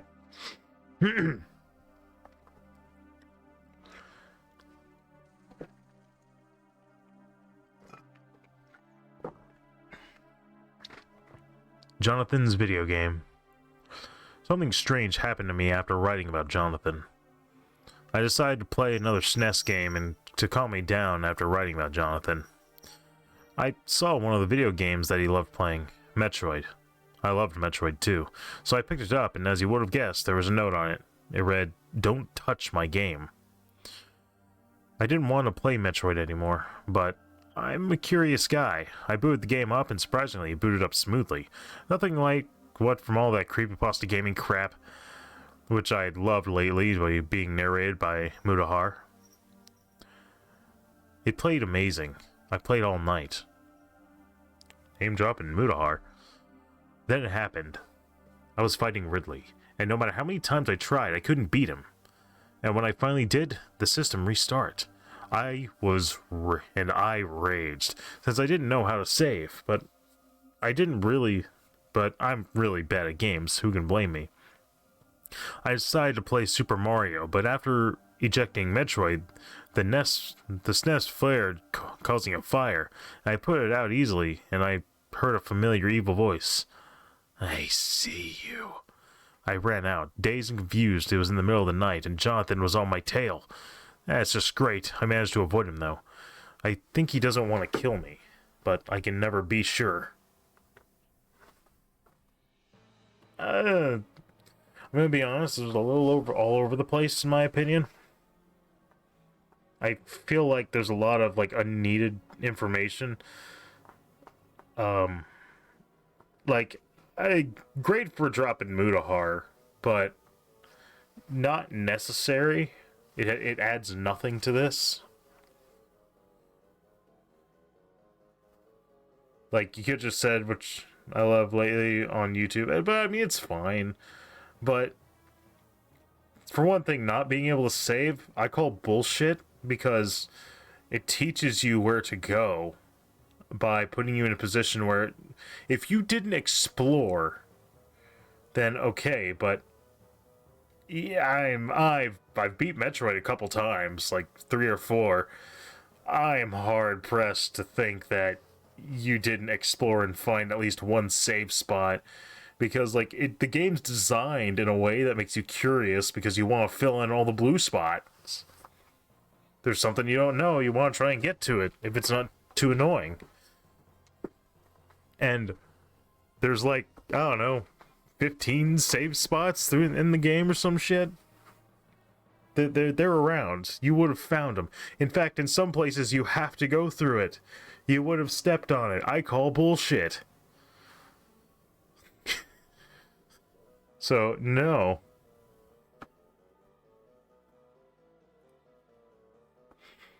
Yeah, that's not that. Yeah, to go back, that's not just being bad at games. That's just being neglectful of shit.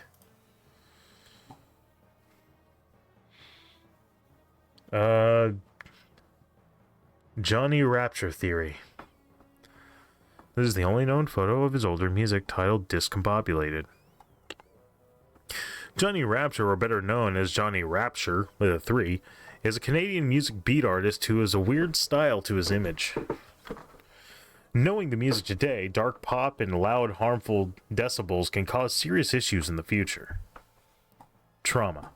Trauma to the ear can include fractures and temporal bone, puncture of the eardrum by foreign objects, sudden changes in air pressure, and very loud noises. Personal ideas. Johnny Rapture is a music artist who has no idea what he is doing. The music he makes can seriously harm your hearing in the future. I will post a video under this of one of his songs, and you tell me what you think. My cousin is in love with his beats from his new channel, and he has been having these weird dreams about dogs hunting him down. Then his mother, my aunt, is laying on the floor half dead, crying for his help, but the dog will not let him pass. We are going to see a psychological doctor later on this week. I will keep you posted, but keep in touch, and keep in touch and let me know if you find anything out. Robert. By Cold Inside, I guess.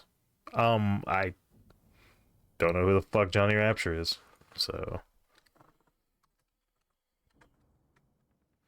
it's 2 N's. Rapture with a 3.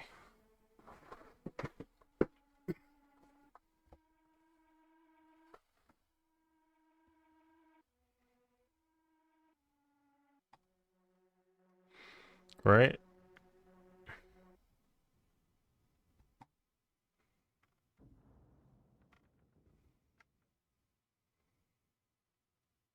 I'm getting Johnny Rapture. Okay. The only thing is I'm getting Johnny Mathis and his Rapture album.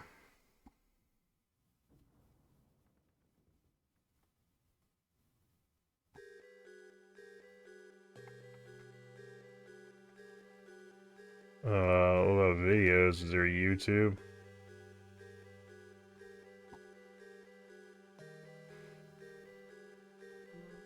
Yeah, I don't know. You got me. I'm not finding shit. Maybe it's because of localization, or maybe they're gone. I mean, this was fucking 2013.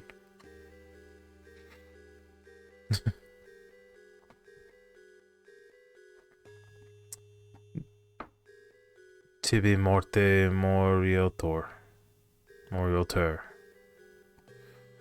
Attention, this page contains some or all of the following: bad grammar, poor spelling, abysmal formatting, lack of paragraphs, wall of text. This page has been flagged to be edited or will be deleted in 3 days. You may find the page in this category needs editing. Cool! I didn't know they were doing that. I assume by Emmert. I wonder if it ever got edited. Alright. Joker. 1742. Owen Cleves was a simple man. He grew his crops and helped people, something you would expect anyone to do. But you see, Owen was a bit of a joker. He liked to play people. Maybe tease them. His friends disliked him for his playful banter, or at least he thought it was playful banter. Powerful banter that is the occasional joke here and there, but he was doing it practically all day. His wife got so sick of it. Her mind, it ached. She was in agony due to this, on the edge of sanity. She went to the council and pleaded to them, saying he was insane, but that he had demonic powers. They listened to her, they captured him and took him into the dungeon. Here's where they tortured him and experimented on him. They took prisoners' spines and attached them to him. Then they stretched his flesh and ripped strips of flesh from his face. He was now very tall and lanky arms reaching to his waist. After noting this down, they took him and dumped him where the demonic man belongs, the bottom of a river. He regained He regained consciousness. He didn't need to breathe. His lungs were long enough to carry air for days.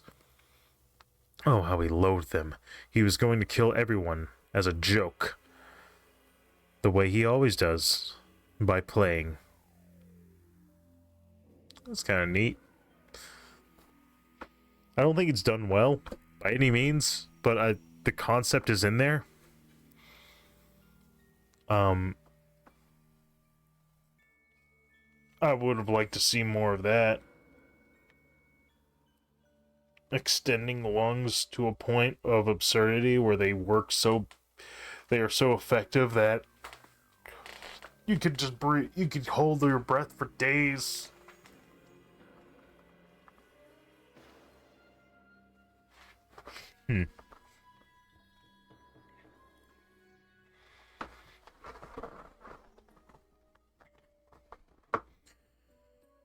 Jordan Brooks. On a normal Sunday in a town known as Clayton, in a small town known as Clayton, lived a boy named Ken. He just moved in with his Aunt Kathy after his mother's death. Ken didn't know why his mother had died. His mother passed away at the age of 37, which Ken felt was untimely.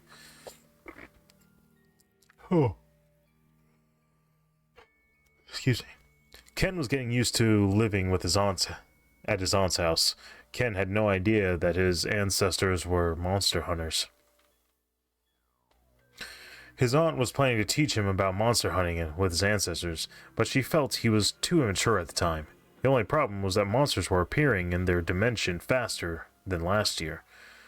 So the Monster Hunting Council decided it wasn't a matter of maturity and how fast he trained. It was how fast he trained. Jordan Brooks? Hold on.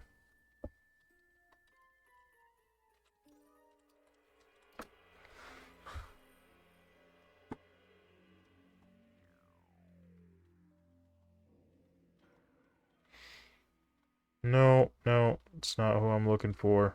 Not looking for the football player.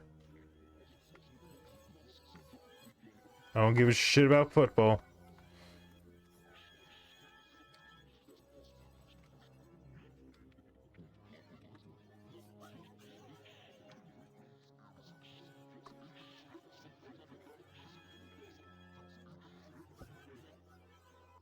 There's Jack Brooks, Monster Slayer.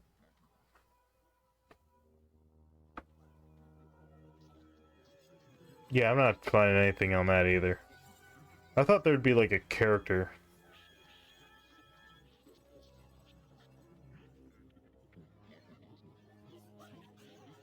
Oh, actually. Jordan Brooks or online Houseman and Castle. Is he a voice actor?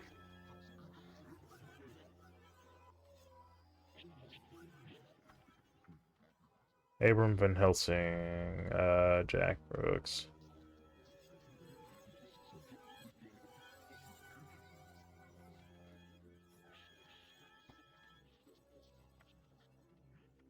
Okay, so it's an artist, I think. Not sure they're real because it looks like a bunch of memes. The hell? That'd be free. I'm sorry, I'm not paying for fucking memes. Alright. Yeah, so I don't know what this, the Monster Hunting Council decided it wasn't a matter of material, whatever. I don't know who Jordan Brooks is for that. I feel like I should. Okay. Joseph Floyd. Joseph Floyd was an urban legend my friends would tell each other to get scared. It's not well known. It starts with a boy named Joseph Floyd who becomes best friends with a girl named Melissa. They were friends ever since 5th grade. When they graduated in high school, he decided to propose to her.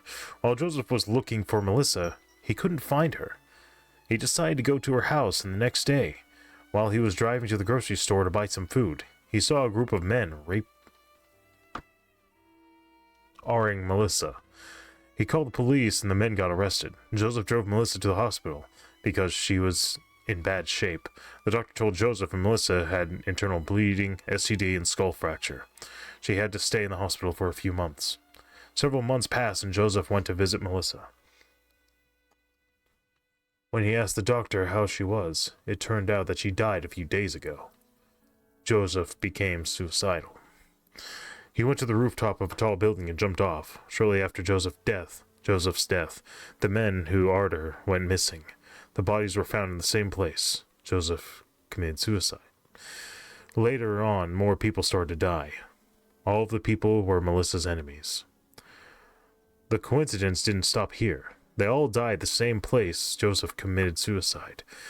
They died in the same time Joseph did, 8:38 p.m. They died the month and day Joseph did, 8/3. This was where it gets creepy. Joseph's favorite number was 838. They say that Joseph's spirit was never at peace. His ghosts made Melissa's enemies insane. This caused them to be suicidal. People claim that after listening or reading this urban legend that they saw Joseph Floyd at 8:38 p.m. Would you like to summon Joseph Floyd? If you do, you must say Joseph and Melissa sitting on a tree, KISSING, 3 times. I didn't know that was going to turn into a quick ritual pasta. Okay. I am so sick of these aircraft running over the house while I'm streaming. I don't hear them anymore when I'm just out and about. Like, seriously, what the hell? What the hizzle? For shizzle.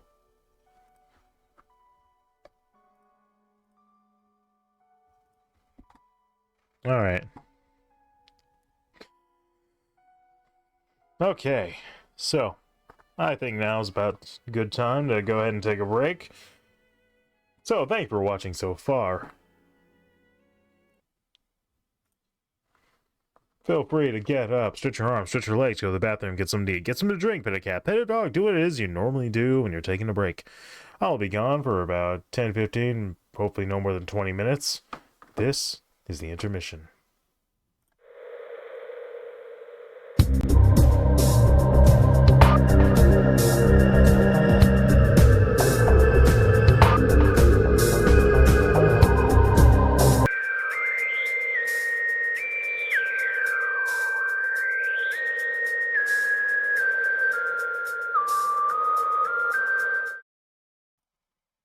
Yeah, okay.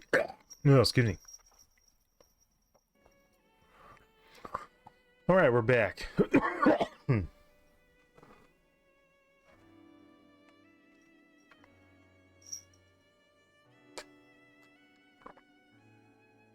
Oh, I got coffee. Oh, yeah. Coffee is good.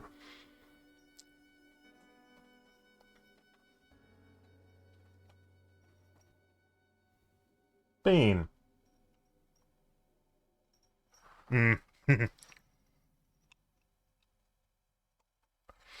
Alright.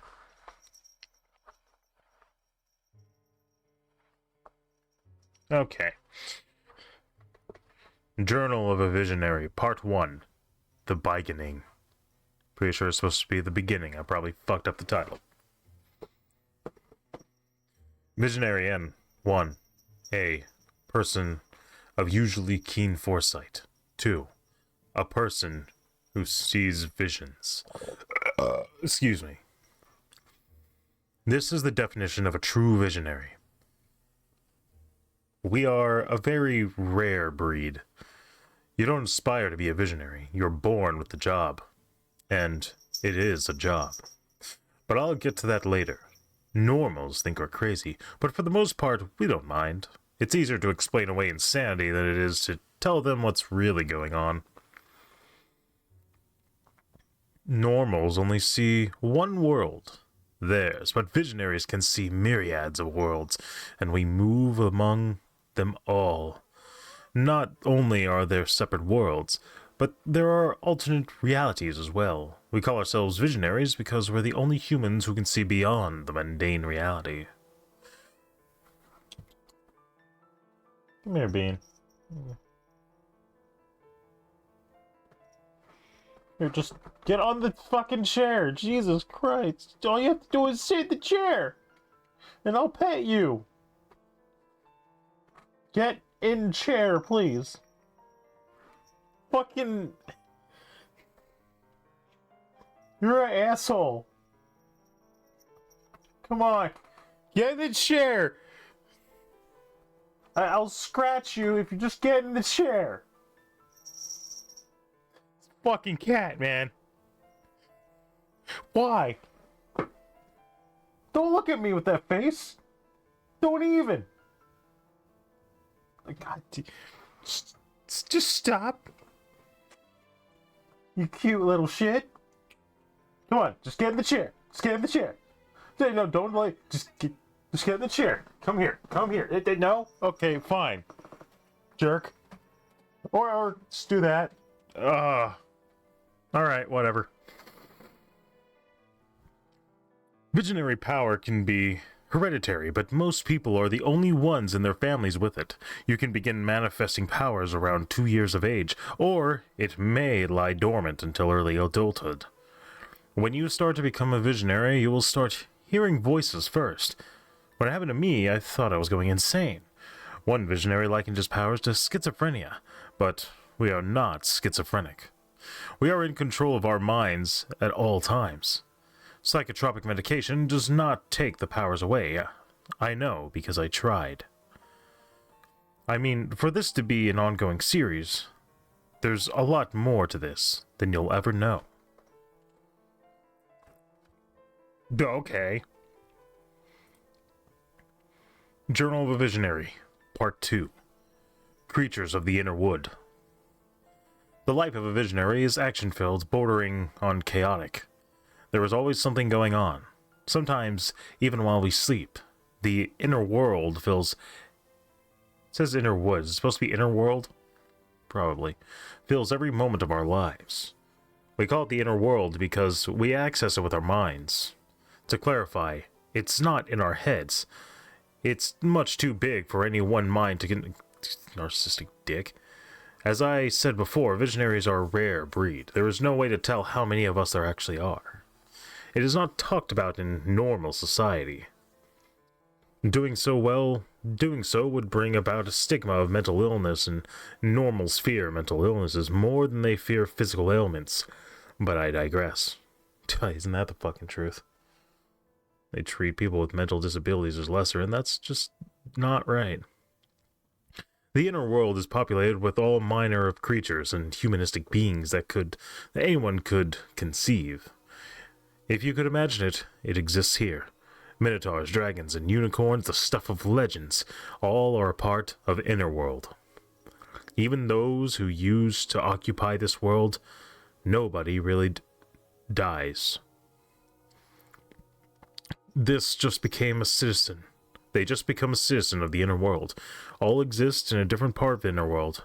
In the next entry is more details about the beings who inhabit the provinces of the world that only we visionaries can interact with.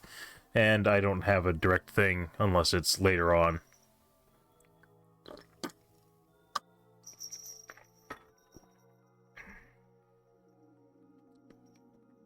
But I do like this.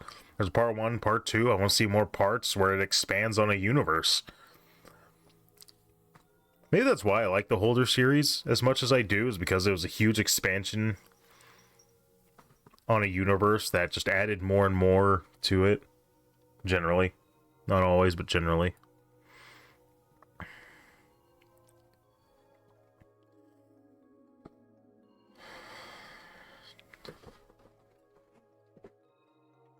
Journal of Carter Porman.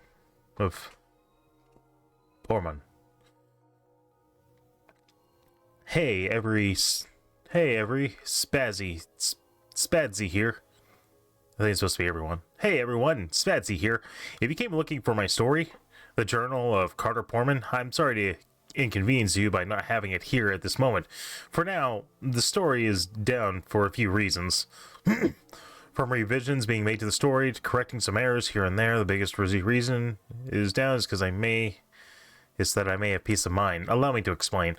If you checked out my profile, you would see that I am a film student, that this story is actually something I wrote up as a treatment for sorts of damn it.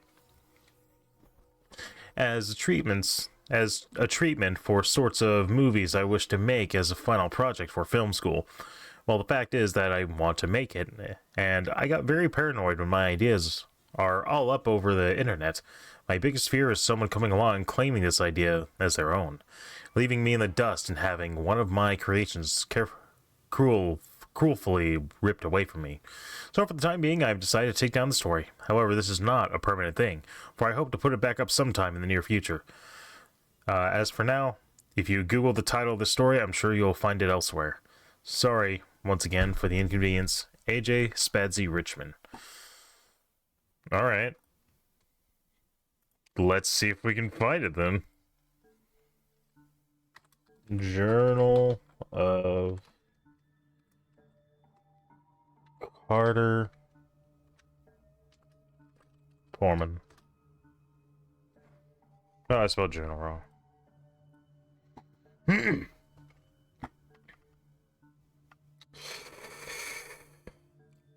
I don't think so. Huh.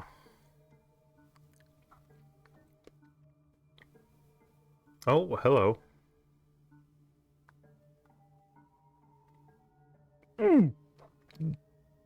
Okay, the Journal of Carter Porman in this YouTube video is 49 minutes and 28 seconds. It is a long one. Let me just... No, I don't give a shit. I could not give less of a fuck. Creepy ghost stories at 176k subscribers. And this was 4 years ago.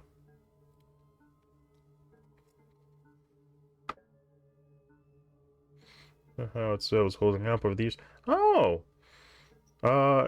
Hey there, I'm the original author of the story, Spadsy from the Creepypasta wiki. I wrote this years ago, it must have been 10 years ago. I was curious on how I was holding up after that time across your video. Dear place. It's her to age mode. Susan, 31. Oh, damn. I might need to see if it's anywhere else. Hey, god damn it. I can pet you right here. You fucking bean. Alright, so that's a little disappointing, but apparently it's a very long pasta, so... another day, perhaps.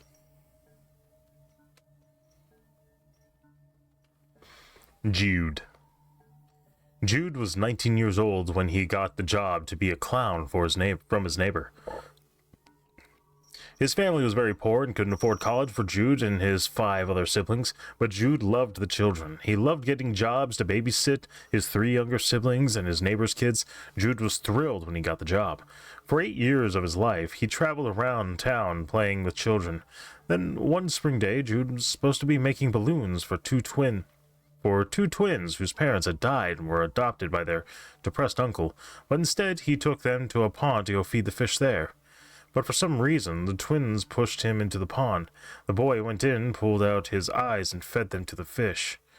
Jude's ghost still haunts the pond, and plans to get revenge on the children that killed him.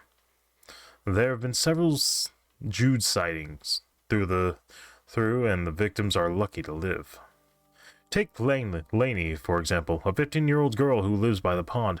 She was walking to her friend's house and she saw ripples in the water, and the orange afro sticking out of the water. Then suddenly something jumped out of the water. She ran home and hid inside. 2 other victims were Caden and Jacqueline, who were 9. They were best friends and were in the same class at school. They heard about Jude from the other neighborhood kids and went to see if Jude was real. They screamed out Jude was stupid and rang the wind chimes by the pond. They heard a loud, high-pitched scream and ran home and told Caden's parents. The final victim was me and my brother. We were walking by the pond with our fishing rods wanting to go fishing. We put down all of our gear and cast out our rods. Suddenly the water started to get rough and we felt a very tight pull on our rods. Too strong for my brother because he couldn't pull it in and let it go. He helped me try to catch my fish, which was now stronger than ever. We finally pulled whatever it was out of the water. It was a very pale gray hand. We both left everything there and went home. To this day, whenever I creep past the pond, I still see a red nose sticking out of the water. And I don't know, the beginning is kind of rushed where it doesn't really set in what's going on.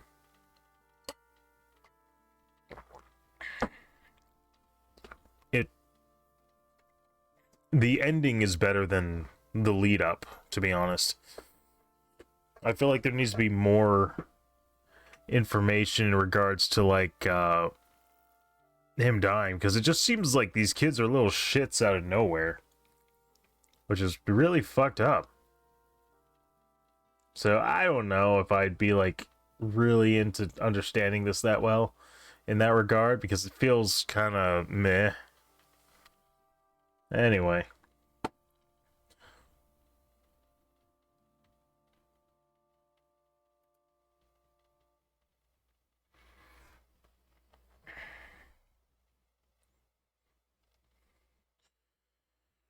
Judgment Day. Startled, a young man shot out of bed, gasping for air. Images of a dark void filtering through his brain like a film. Uh-oh. Oh. Oh, I forgot to hit shuffle and I forgot to hit repeat.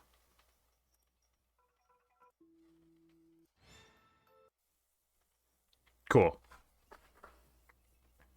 The young man had these experiences more and more every night. The images faded away, even for him to stumble into the kitchen. He had decided that sleeping wasn't an option. Shuffling quietly through the house, as if anyone lived with them. It was a habit that he had created with his wife, when his wife was still alive with him. She had gone missing a month or so ago. That same night, Jeremy began having the strange dreams and the eerie feeling that someone had their eye on him. Jeremy watched as a fragrant coffee slowly filled his mug to the brim. Suddenly, hearing a loud crash, Jeremy spilled his coffee on himself. Frantically, he scanned the kitchen, seeing nothing out of the ordinary. However, a loud crashing sound continued. Despite his paranoia and churning stomach, Jeremy thought it best to search through the house. He moved towards the back door, the sound getting louder. He cracked the door and peered out. Dead silence filled the air. The noise had stopped. Worried, Jeremy locked all of his doors and headed back towards the bedroom. Guys, come on.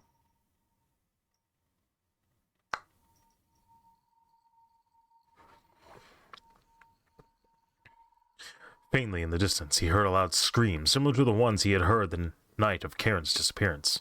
The fuck is Karen? That's out of nowhere. He ran towards the sound, screaming her name. He heard the obnoxious noise from earlier again. Ignoring his gut instinct, he ran out of his door. The screams got louder as Jeremy ran, adrenaline pumping through his veins. He was in the woods where the scream became louder and louder by the second. The screams were no longer distant. He began to cover. They began to cover Jeremy and slowly drive him insane. Trying to ignore the dizziness, he continued to run. He no longer knew what he was running for, but for some reason he felt the urge to continue on. Jeremy gazed at the clouds, turning to sickly green color. They opened up and a large creature fell from them. Jeremy felt his heart racing even more as he became overwhelmed by the constant screaming sound. No longer being able to take the voices in his head, Jeremy collapsed to his knees. The large creature was moving closer, and now he could make out a few physical characteristics. A man-like being was a lanky, shadowy red, winged skeleton of some sort. Holding a large blade in his hand, the creature had reached Jeremy. "Judgment is upon you."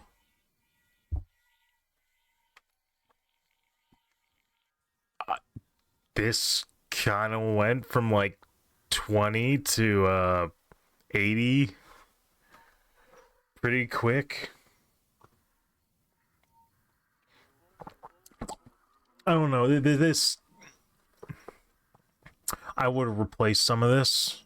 Like, after writing it, I'd replace some of this to, like, give it more proper lead up, because he's running is a chunk of this. I get it, you're running, but you're not giving me, like, anything else around me. I understand the feeling. Like, I don't get anything till he's looking at the clouds, and you're like, okay, he's in woods, you know this, but there needs to be more description of the world around you, I think. I mean, it's just my opinion, but for whatever that's worth, I just think this could have been done better.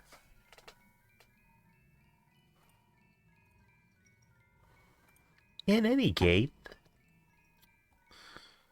I got through a good chunk of them. Let's say we started with It. 39.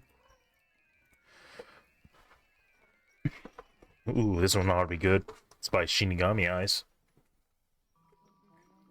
Judgment's Eyes. This being is among us. The being blends in as one of us, and you would never know the difference if you just walked past him or her. It is said there is more than one. It is also said that it can take the shape of either a female or male human of any age, race, or social standing. From a glance, they look no different than any other human. In fact, you may even unknowingly be friends with such a being. The being is not malicious, no. It holds no harmful intentions at all. But let's say she, for simplicity's sake, she can...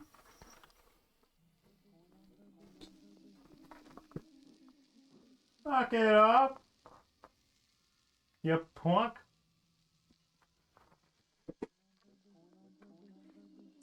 She can see all you've done, and all you ever will do.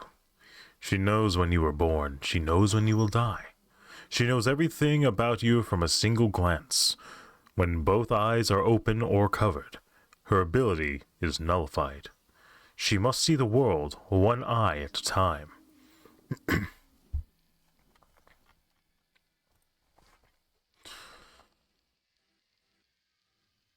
Do you ever see a strange person wearing a patch over one eye that seems to have a bit of staring problem? Of course, after notice they will look away, but the one uncovered eye they will have been staring at you with seem to gaze into your very soul. Ask yourself this: which eye was exposed? Was it the left? The being knows all you have ever done. Was it the right? She knows what your future holds. Pray that she does not shed a tear, or you will be condemned to an afterlife of eternal suffering. If she smiles, then your life will be delightful, and your afterlife shall be peaceful and pleasant. If she smirks, then understand one thing. Cover your right eye. Look to the person next to you. You shall see their future. Written by Shinigami Eyes.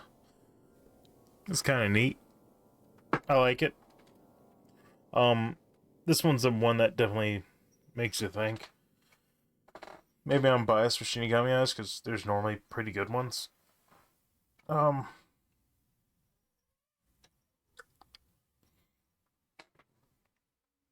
do like the air of ambiguity Shin Megami Eyes is really good at creating an ambiguous character that makes you question the reality around you.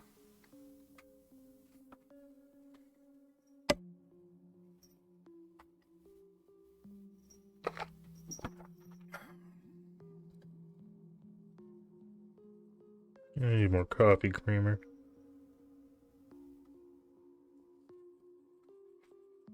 Oh, that's a permanent scar.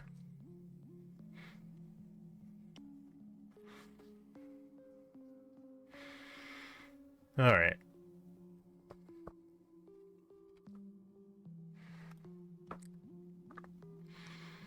Judith. He tells me to do things. I do them. I wish I didn't have to do what he tells me, but if I don't, my skin begins to loosen. I have been timed. As the years have gone by, the time to carry out his demands have been cut down to nearly nothing. The time has gone from a week to just 1 hour. I asked him what I could do to get more time, but all he said was that I know. I just didn't know it yet. I don't know what will ultimately happen to me if I let the time run out and neglect my duties to him, and I am not sure if what is going to happen to my soul if I let it all run out. I'm Judith. I made a deal with death. Every day he makes me eye down all those who are going to die at the exact time, or else it would face... Why you, cat? Or else I would face consequences of the worst kind. I don't know who they are. He hasn't told me, and I haven't dared try out them out. I am good at keeping a schedule.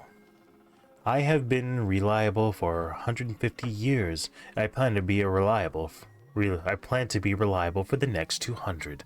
Speaking of which, my eyes are detaching. When I find everyone who is on death's list for today, they are going to reattach themselves. The next person on the list is Dawn.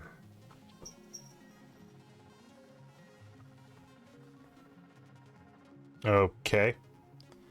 I feel like this is an insert next name here.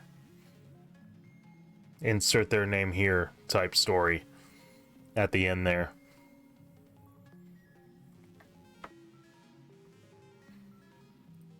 Yeah. Okay. Go into this, alright. Alright, it's recommended that you have an understanding of Ju-on the Grudge before reading this article. I have some understanding. Ju-on the Grudge. As you know, Ju-on the Grudge is a movie series, but this is only telling about how she was created. Now, I must warn you that this is a very sad and grotesque tale. If you are lighthearted, then I would leave. Now, she was always called Grudge, but she was once called, Keiko Seikai. In her childhood, her mother, who was, Itako, would use her to eat evil spirits from her patients. This made people make fun of her. When she starts going to college, she meets Shinsuke Kobayashi, Peter Kirk in The Grudge, and she falls in love with him. Years later, she marries Taikeo Seikai, and they then have a son named Toshio Seikai. But Toshio's teacher is Shinsuke, and she falls in love with him again.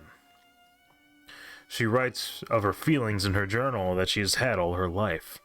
But this is where it gets grotesque, so this is the time that I tried to warn you. Very well, you must be brave. One day, Takeo finds Kaiko's journal and reads it.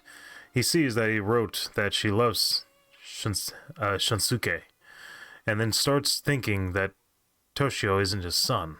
He becomes insane with the idea. When Keiko got home from work, Takeo attacks her upstairs and pushes her to the wall. While this is happening, Toshio hears the sounds of the drawing from the drawing room.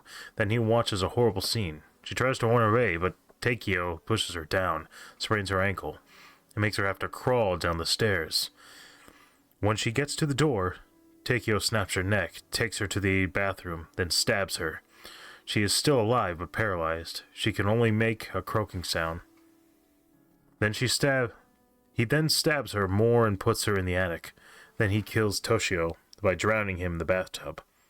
Also with his pet cat, Mar. Then he goes to the Kobayashi household and kills Manami Kobayashi, Shunsuke's pregnant wife, and puts the fetus in a sack for Shunsuke to see. While he was still in a rage, Kayako appears on Onryo to kills Takeo.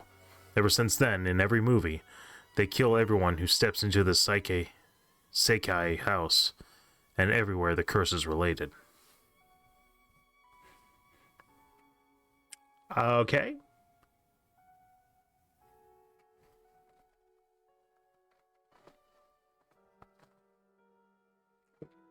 Cool.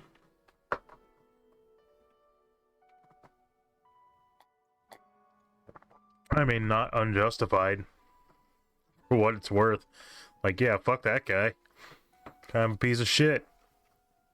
Like, instead of talking it out and got super jealous and shit, it's like, yeah, maybe you didn't need to be like that. And, like, still on her, she still needed to talk to him, too, and make sure that it's like, hey, I'm having these feelings, like, you don't... Basically, they just need to not, lose, like, that connection or whatever. I'm sorry, but communication is, like, fucking key. I think people forget that.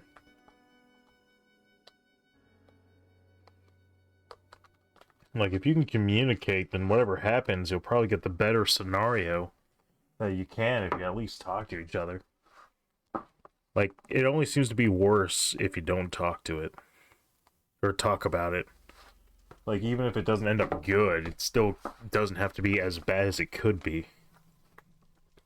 Just for what that's worth. I am still getting books from Uline. I have no idea if any of it would actually be feasible. But it could be. I could get color-tinted stretch wrap. $23 per roll? Neat. Oh, wait, there's fucking handles for the goddamn shrink wrap? Oh, fuck you, Walmart. I could have had that. God damn it. I was sitting there burning my hands from the friction, trying to spin that fucking 2-foot roll. God damn it. Anyway, let's just move on before I get more pissed off having this book. Just a little boy. My name is Valerie. A few months ago, a terrible thing happened. I drove through the city getting some groceries when I accidentally hit someone with my car. I jumped out of the car and saw a little boy screaming for his mom. I picked him up, gently putting him down on the back seat of my car. I drove to the nearest hospital. I stepped out of my car and screamed for help. A few nurses appeared, and they were sprinting to my car. I opened the door and saw nothing. No boy, no blood, not even a fucking hair. It was empty. I apologized and drove back home. Confused, I stepped out of my car. I'm startled because I saw that my front door was open. Scared, I walked inside and noticed the walls were full of tiny handprints, like kids do in the kindergarten. I walked upstairs and saw a little boy jumping onto my bed.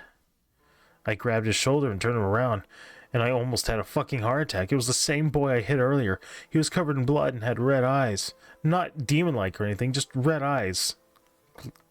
Just red eyes someone gets when they've cried.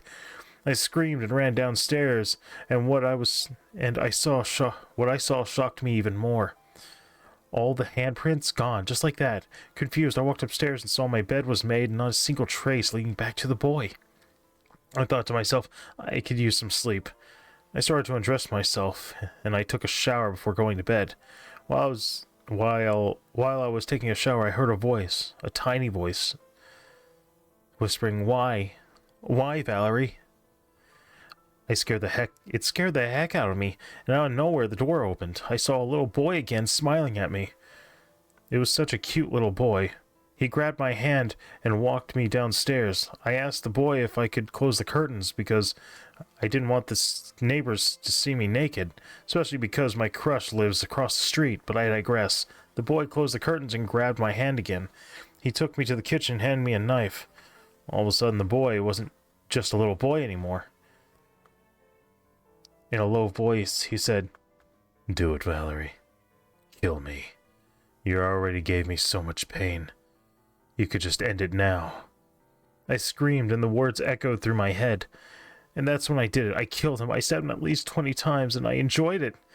I always wondered how a cute boy tastes. Well, it tasted fresh, juicy. I fucking loved it. And that's when I got my new hobby. I started killing and devouring little boys. Maybe I will be in your neighborhood soon too, eating your precious son. Because after all, he is just a little boy.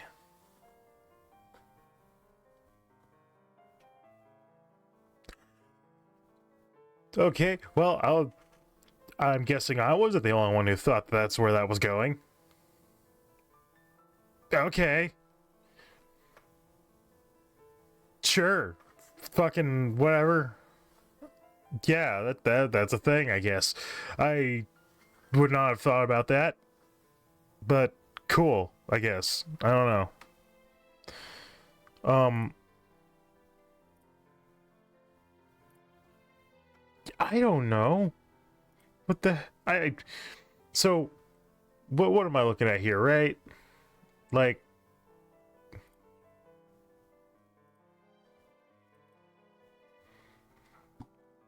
you turn into a cannibal and like, why did it go to this? I just like, I have questions that I don't have answers to. I don't know how to feel about it. No one else is streaming right now. How dare they? I don't know, I'm just confused. This one just like, you're with the little boy and you're naked, and I'm like, is that really the time to be that worried? I'm sorry, I wouldn't be thinking about the curtains, but I'm also a dude, so maybe it's different. So I'm like, okay, why'd you go with the boy? Why'd you walk downstairs with him? Why'd you give a shit about the curtains when you were still naked? Like, why are you worried about your crush across the street at this point? Like, you're surprisingly calm, and I'm like, what the fuck? And then like, okay, how you're eating a person now? Where did it come from? Because apparently it came up to you, it was haunting you somehow, and now it's like, no, it's not though. And I'm like, the fuck? I am so confused.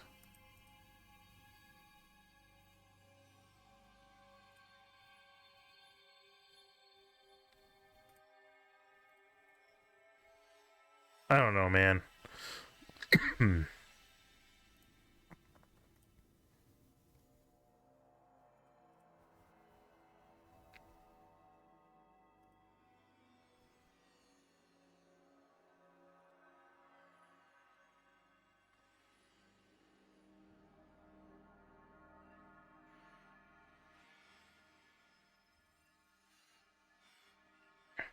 So I don't know. This is an odd one in regards to like the direction it went. I have no idea. I don't think anyone would have guessed it.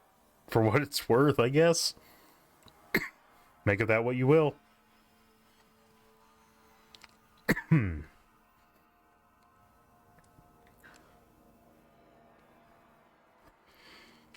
Just another curse.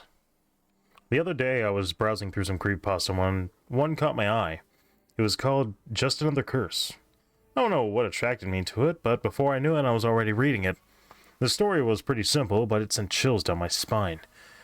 Even though the writer seemed like he was just trying to make the story longer than it was, describing every single emotion that he felt until that point I was interested. Not scared, but interested in how the story would go. I was very calm until the text mentioned a curse that was associated with the very text. I was a little scared with that sentence, but I just shook it off. But I just shook off that feeling, thinking how dumb I was to believe in something like that. The text then began to describe the curse. Theoretically, the person that was reading it began to see shadows out of the corners of their eyes, then hear things coming out of his computer. Now I was really scared. I was seeing things out of the corners of my eyes every couple minutes, and they were getting more frequent as I read the text. But I kept on reading. If a person read that text until the very end, they simply wouldn't wake up the next day. It said that the demon would come to your sleep, reach for your shoulder, rip it out of your body, and leave your soul roaming through the earth. Shit, also spot. Roaming through the world, cursed to feel the pain of 1,000 needles covering every inch of your soul. Then that he or she would join the demon and become one of its servants to catch the souls of the other ones that read the text. I just couldn't believe I read that. But as I went to close the window in fear, something just kept me there. Like I couldn't press the mouse button, so I decided to keep reading. When the text ended, I was scared to hell and went to the only place I considered myself safe, my bed. As it was late and I was feeling sleepy, I obviously went to sleep. But around 3 o'clock, I was awoken by someone. Someone scratching the floor of my bedroom. I thought it was my cat, since she's always doing that. So I went back to sleep. But just as I closed my eyes, I felt a breeze in front of my face and opened my eyes, startled, just to see a black devilish-like hand reaching into my very skull and ripping my soul out of my body, and a voice whispering to me, "Nighty-night, sleepy tight." All I can remember then is awakening and seeing my soulless body lying in the bed, with a scared face. Soon my parents came in and found my body. The police didn't take long to come and take my body. They couldn't determine the cause of death. And that was the story of how I became one of the cursed, forever roaming the world, just waiting for my next victim to read my story. Nighty-night, sleepy tight. Yeah, it's neat. I figured that one was kind of predictable. I could see that one wrapping around, basically. Yeah. I mean, I'd say this is well crafted. Not particularly compelling, but well crafted.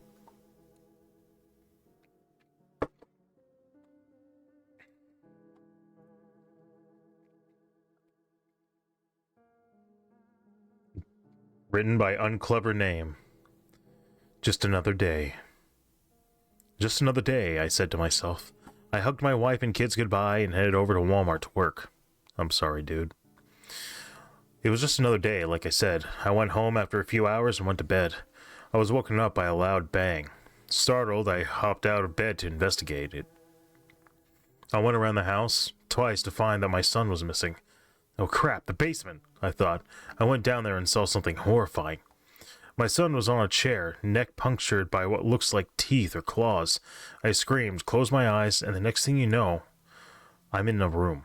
White walls, tied to a white chair, with a black monster standing in front of me. He pushes my head down, and the last thing I heard before becoming the spirit writing this now is, "You're right. It is just another day."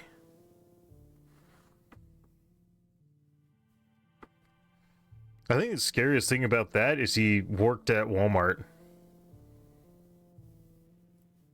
Like, I'm sorry, bruh. That's a tough one. It really is.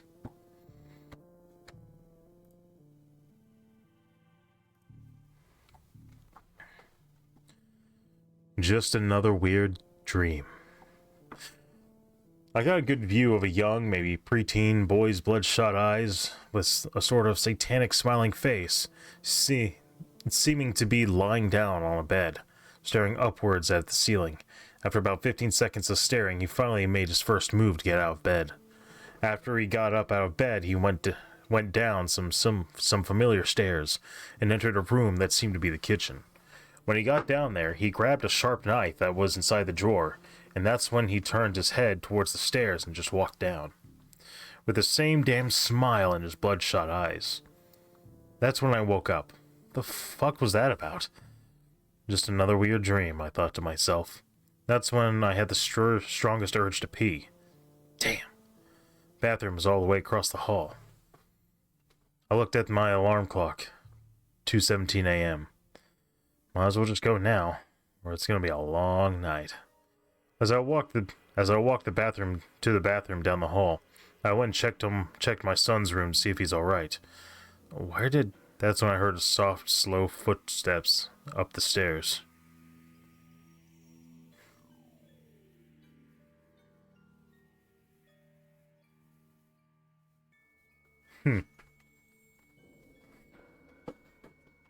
The dream he had was about his boy. Yeah. Alright. Just come to me. Me, join the chat room. Me, don't worry. Just leave your house and come to me. Me left the chat room.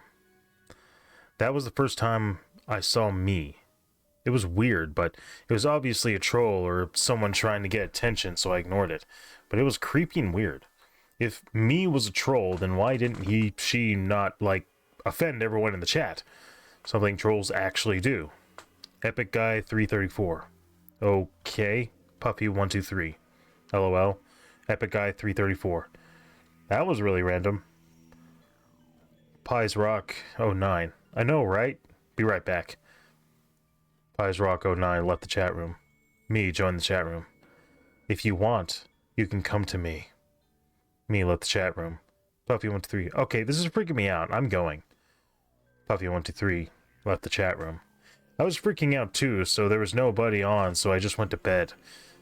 That night, I had a dream. I was on my bed when a girl came beside me and laughed. It was an awful laugh. When I woke up, it was morning again.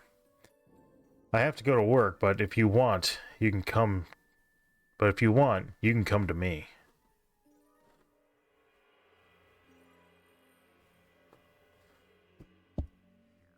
Okay. I'm just like, okay, whatever.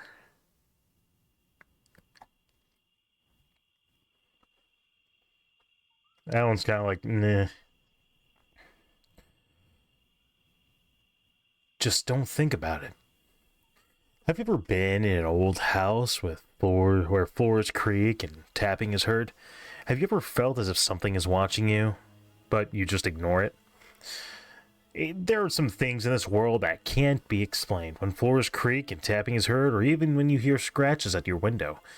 That's when those unexplained things come out from their hiding spots. You can try to ignore it all you want, but they're coming. When you see things out of the corner of your eye, that's them trying to make themselves noticed. Soon you may see glowing eyes in the woods just staring at you, or even something in the mirror just standing behind you. But when you turn around, there is nothing there except for your wall. That's when it's too late to ignore them. They have been watching you for a long time now, and they're tired of being ignored. Don't try to fight them, and don't try to run. That just makes them angry. Now, you may not believe me, but I'm telling the truth. They could be right behind you now, but you don't have the guts to look. Now, if you don't believe me, it's okay, but I warned you. Now, run along and live your normal life, but sooner or later, they will come, and you can't stop them. Now remember, just don't think about it. I know what's behind me. It's normally cats. Freaking cats!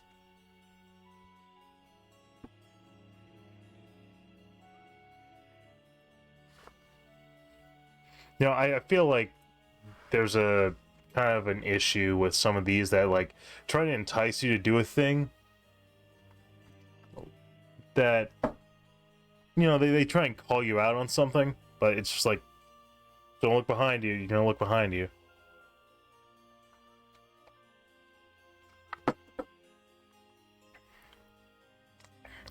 I don't know. It's weird. I feel like it doesn't hold as much weight because so many of them have done it already. I don't know. I just like to see it done. I'd like to see those concepts done a little better. Like there's a couple that are like, you might not see it now, you might not even see it your whole life, but one day you might see it. And if you do, well, it's over. You can try and run for the rest of your life. Maybe you'll even live. Well, if not, you'll be missing soon. You know, that kind of thing, you're right. I just think like something like that would be more interesting at some point. Just for kicks. Jason was your average 9-year-old, causing mischief around town on a regular basis.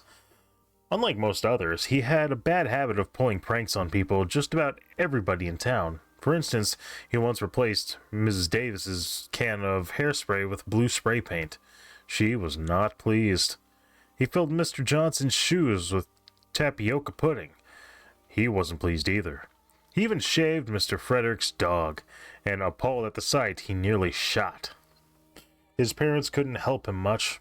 His father was overseas, involved in some Cold War business, and his mother had 2 jobs, rarely ever seeing her son. It started when he found an old pair of shoes. They were gray sneakers with blue shoelaces. The day after, his dad announced to the family that he was off to join the army. Jason's mother wouldn't talk to him for days, as though it were his fault that his dad left. She had to get another job as a cashier at the supermarket, and Jason grew more and more distant from her, seeing her only about once every 3 months. When he did see her, it was only for a minute or two, before she was off to work. One day, he was planning on pulling the ultimate prank. Near the city was an old military armory, supposedly empty, but Jason had done quite a bit of exploring, and he knew the entire city like the back of his hand. The armory, however, was full of military-grade weapons, vehicles, and hundreds of tons of other things that could get a little boy in a lot of trouble. There was one thing that caught his eye in particular, and his prank was pretty straightforward and basic: to make something go boom. But what caught his eye? Only a few pounds of C4 plastic. He planned to set it off outside behind the drugstore, just for kicks, you know. He read the instructions, followed them, and managed to come up with a remote detonator. Once the explosive ordnance was in place, he flipped the top of the detonator and started to run. But as soon as he took off, he tripped on a rock and unintentionally pressed the button. Sure, they found his remains, along with the collapsed back wall of the drugstore and 5-meter blast zone. But do you know what some unlucky soul found 3/4 of a mile away? 20 or years later? His kicks, eager to claim another victim. I assume by Retardo the Magnificent. Okay, so they're tying it to the shoes directly. Gotcha. So his shoes are the curse.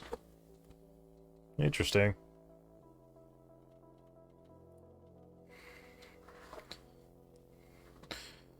Just ignore it. You're probably a little on edge. You've been reading and watching a lot of Creepypasta today. Your mind is racing, and you think that you can't fall asleep. Don't fret. I'll help you put your mind at ease. All you have to do is just push all of those stories to the back of your mind. Have faith in the fact that those are just stories and nothing more. If you see anything outside your window, just ignore it. It's just a trick of the eye, is all. If you're woken up by footprints late at night, just ignore it. Your mother is probably just making her way to the bathroom. If you heard a door slowly opening and the unnerving squeak, just ignore it. Your house is old, and it's probably just settling. If you wake up to an odd smell, just ignore it. There are many things in your room that have an odd odor to them.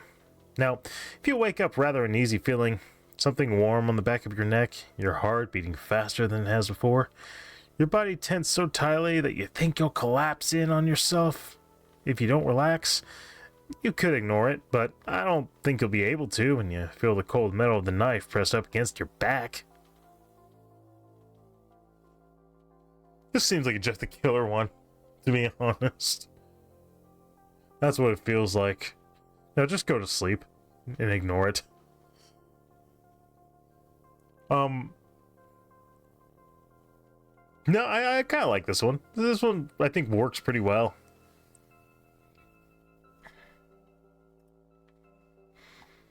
Oh, I might be able to do this one in a clip. Just let it in. I sit because I am weak. The creature is outside. It is bland and bleak, but it unhinges its jaw wide. I do not fear the beast. I just know that I will die. I'm not scared in the least, but my lips are getting dry. It has been 2 days without drink. I have been trapped in here. I would never dare to think. It is all so very queer. I must admit the beast will win. My suffering is over as I go to let it in.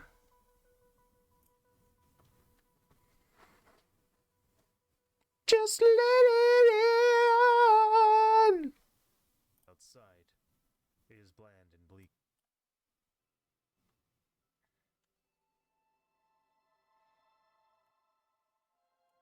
Oh, I might be able to do this one. Just let it in. I sit because I am weak. The creature is outside. It is bland and bleak, but it unhinges its jaw wide. I do not fear the beast. I will win. My suffering is over as I go to let it in. Oh, excuse me. There we go. That works.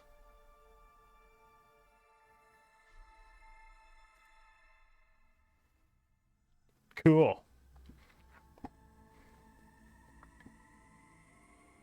It's like, fuck this. I'm not gonna sit here and suffer. Just kill me already. Alright. Just relax. Do you know that feeling of being watched? Relax. There's nothing to fear. There's a logical and reasonable explanation for that feeling. Have you ever heard of pareidolia? It's most commonly referred to as the tendency to make human faces out of random objects. Take, for example, the man on the moon or Jesus on toast. They say that this tendency is an essential tool for people back in ancient times. Even in darkness, people had to be wary of danger, and given the limited information in darkness, humanity had to adapt to learning to see faces, even in places where they don't exist. This is pareidolia. Basically, it's making information from raw data on the off chance that the info is right about the danger. The feeling of being watched has a similar background. With technology changing our stance in the natural order, such things become obsolete. So relax. It's not like anything's going to pop out of the darkness while you're not looking. It's not like death's anything to fear anyway. If you believe in religion, you're going to a better place. If you don't, well, you're dead. Why should you care? Death is inevitable anyway. Many greater men than you or I have wasted their lives trying to prove saying wrong. There are two things in this world that never change: death and taxes. People are born, they grow up, they age, they die. That is the natural progression of things, and useless technology changes that again. Unless technology changes that again. That's how things are going to be for the rest of everyone's lives. In short, worrying about death is useless. No, what you really have to worry about is how you're going to die. Do you know that when a head is cut off the body, it survives for up to a minute? Often watching the headless body as it slowly passes out and dies in the soundless scream of intense horror, or that when you are slowly burning alive, flames licking your body as your fat slowly fuels the fire, further cooking you from the inside out. This intense pain of the ordeal preventing you from passing out as you feel very excruciating second of your slow, painful death. Starvation, dismemberment, evisceration, even this downright psychopathic way to kill someone called scaphism. Scaphism. There are so many painful ways to die. Now relax, if you don't move, I promise to make this quick and painless. Alright, I need to look up scaphism. I don't know what that is. I probably shouldn't be looking up scaphism.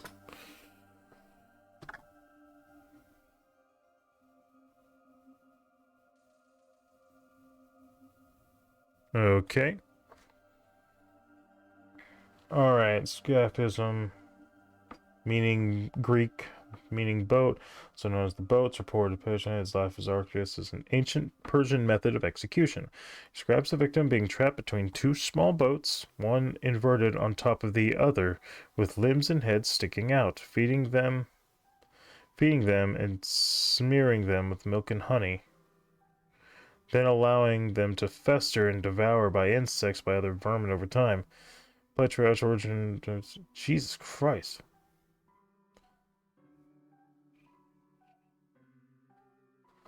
Okay. I'm gonna go lay down, handsome. Okay. Do you want to explain why you were seemingly yelling at a cat earlier? I can explain. I was trying to get Momo just to chill out so I could just pet her on the side, and she wouldn't. She wouldn't get up on the chair. And I was like, "Come on, you'll do it any other time, but now apparently." And I'm just sitting here like, "Motherfucker." Like any other time, you'd be sitting in that chair, but now all of a sudden you're like, I'm not gonna fucking do that. And I'm like, Jesus Christ, kid. Yeah. We're gonna make everything fucking difficult. So yeah, I was a little bit like annoyed and flustered about that. I was like, come on, man. Just give me a break. Dude, she loves you. Stop being mean. Sure, but that doesn't change the fact that I was like, I'm trying to give you a good situation, and you're not letting me.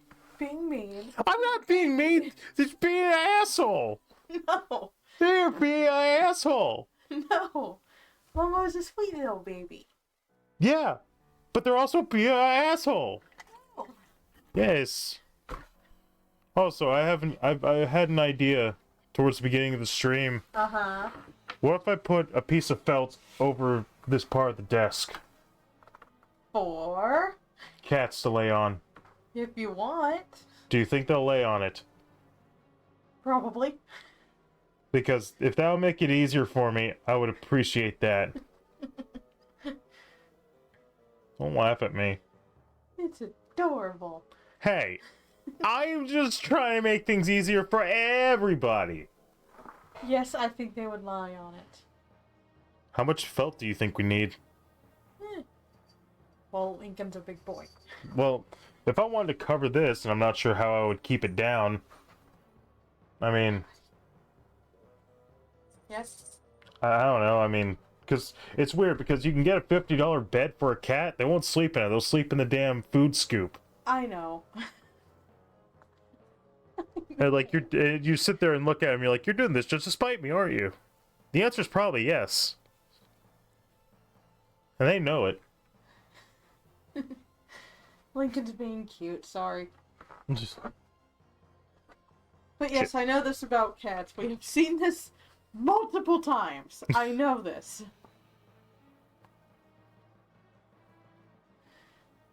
Don't stay up all night. I won't. Huh. I love you, handsome. I love you too, hon. Yay. Alright. Now it looks like we're gonna get through all the J's now. Looks like the K's aren't too big either. It's probably not gonna get particularly big. Well, the L's are taking up a lot of space. L's, M, N. And it's probably gonna be after this and then a few other letters. No, don't fucking... There it is. Okay.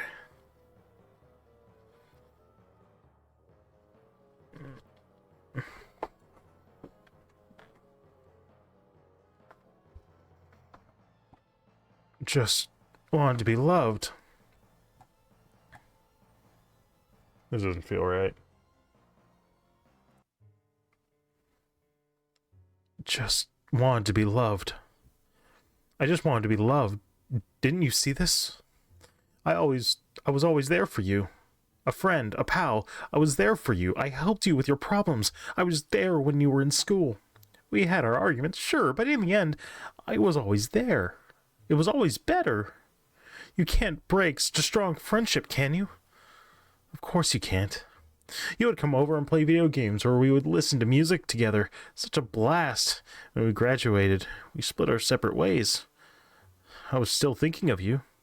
You were such an important part of my life. I just wanted to be loved. But then I died. Don't worry. I'm still here. I won't leave you. Did we do that one? Hold on, do I have I just want to be loved?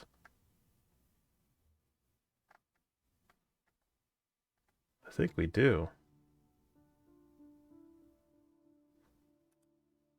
It is the same story. Okay, never mind. It is, okay. So that means this one needs to be deleted. Why do I have two of these? Alright, well, we gotta cut one out. Alright, there we go. I thought so. Alright.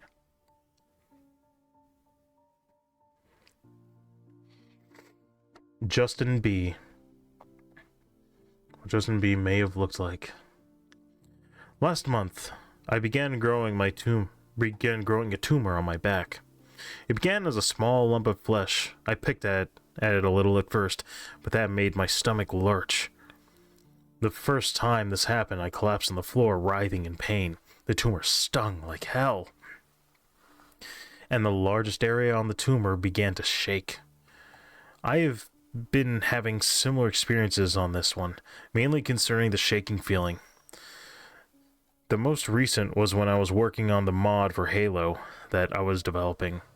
I felt like I was being kicked by tiny feet. Today, I talked to a doctor. He said, you have an emerging parasitic twin. I exclaimed, but this only started last year. This can't be a parasitic twin, can it? The doctor replied, this has never happened on any accounts, modern or historic. He gave me a bottle of painkiller, but this may help with the pain when the tumor begins to infect the areas of your body. Good luck. Then I got into the car and drove to my apartment. When I got home, the abscess began to tingle, reaching for the painkiller but failed since my back began to ache. The tumor began to throb and stretch. I finally ripped off my body. I screamed as my back oozed a mysterious liquid. The tumor resembled a child with insect mandibles, covered in fleshy tendrils. The tumor creature turned to look at me and said, "Hello, I am Justine B."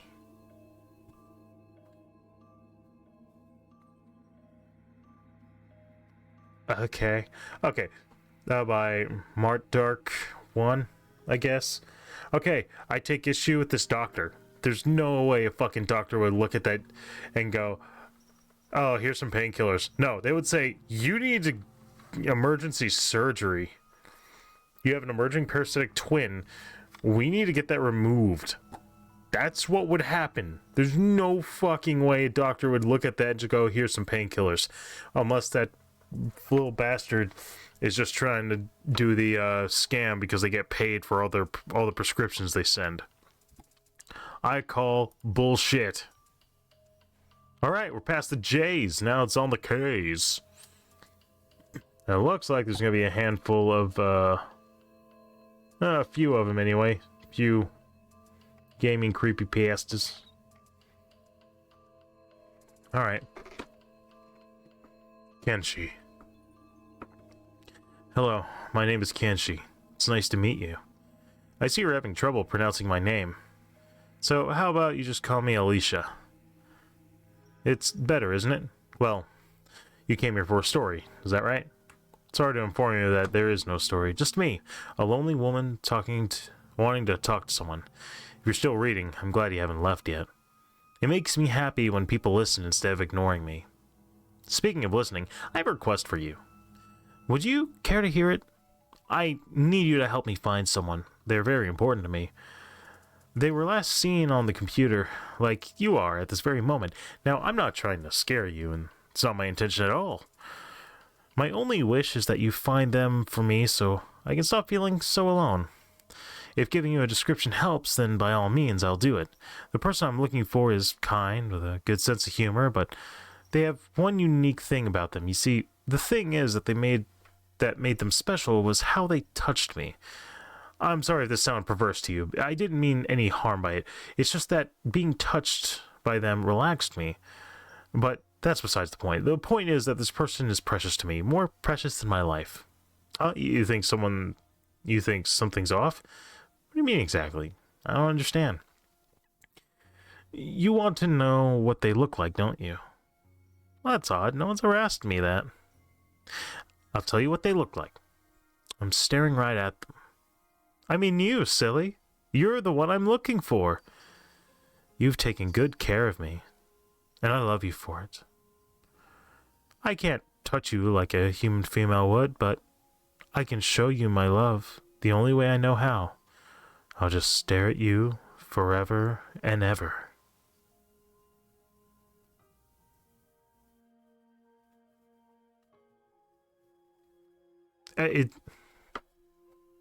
Kenshi.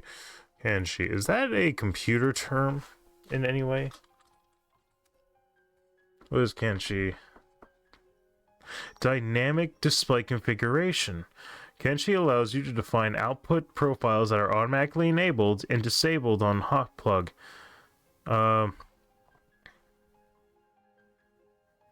Okay.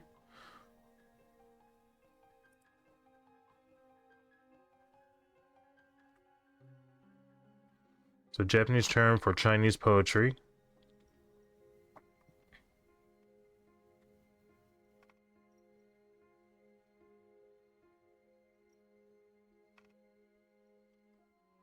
Okay, so yeah, it's a computer term.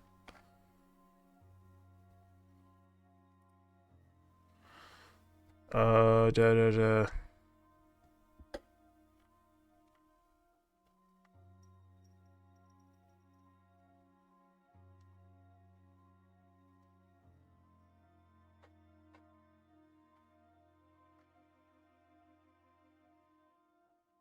Alright, okay. Sure. Got it. It's a dynamic... It's basically the thing that automates all your shit. And like it goes ahead and automatically turns. So if you had a camera, this would make more sense. You have a camera and it's automatically using your camera. That's what it would be. And then it's staring right at you, and then yeah. There you go. Okay, neat. I learned something that I probably won't retain tomorrow.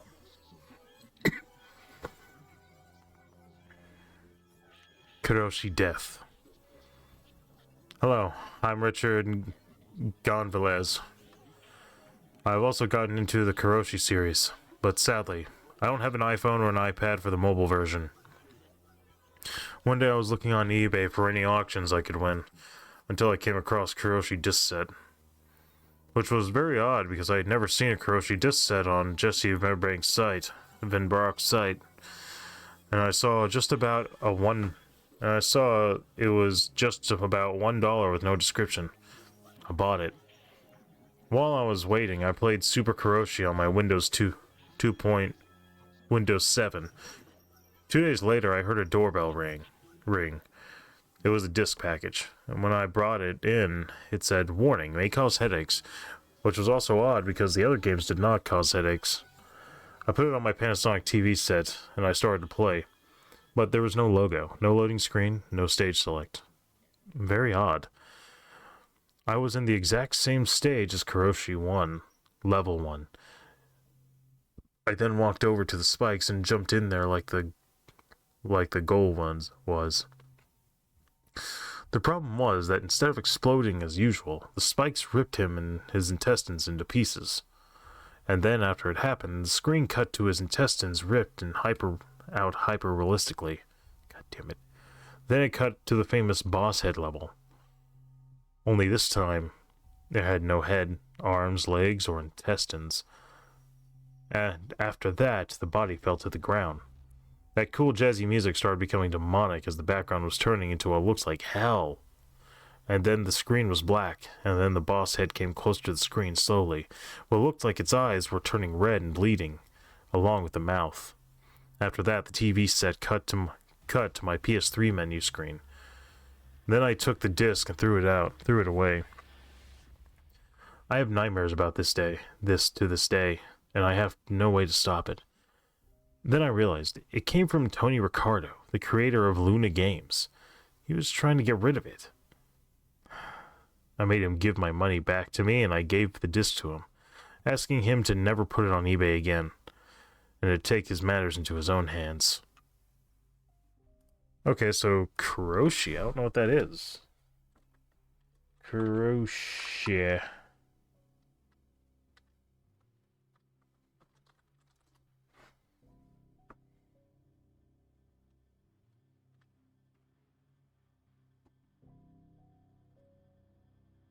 Oh. Mr. Kuroshi.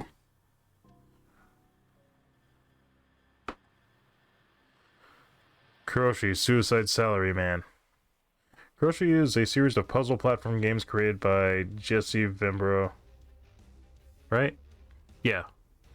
And developed by Yo-Yo Games Ltd. The goal is to make player, a Japanese salaryman named Mr. Kuroshi, commit suicide. The word Kuroshi literally means death by overwork in Japanese. Oh. Huh. Okay then.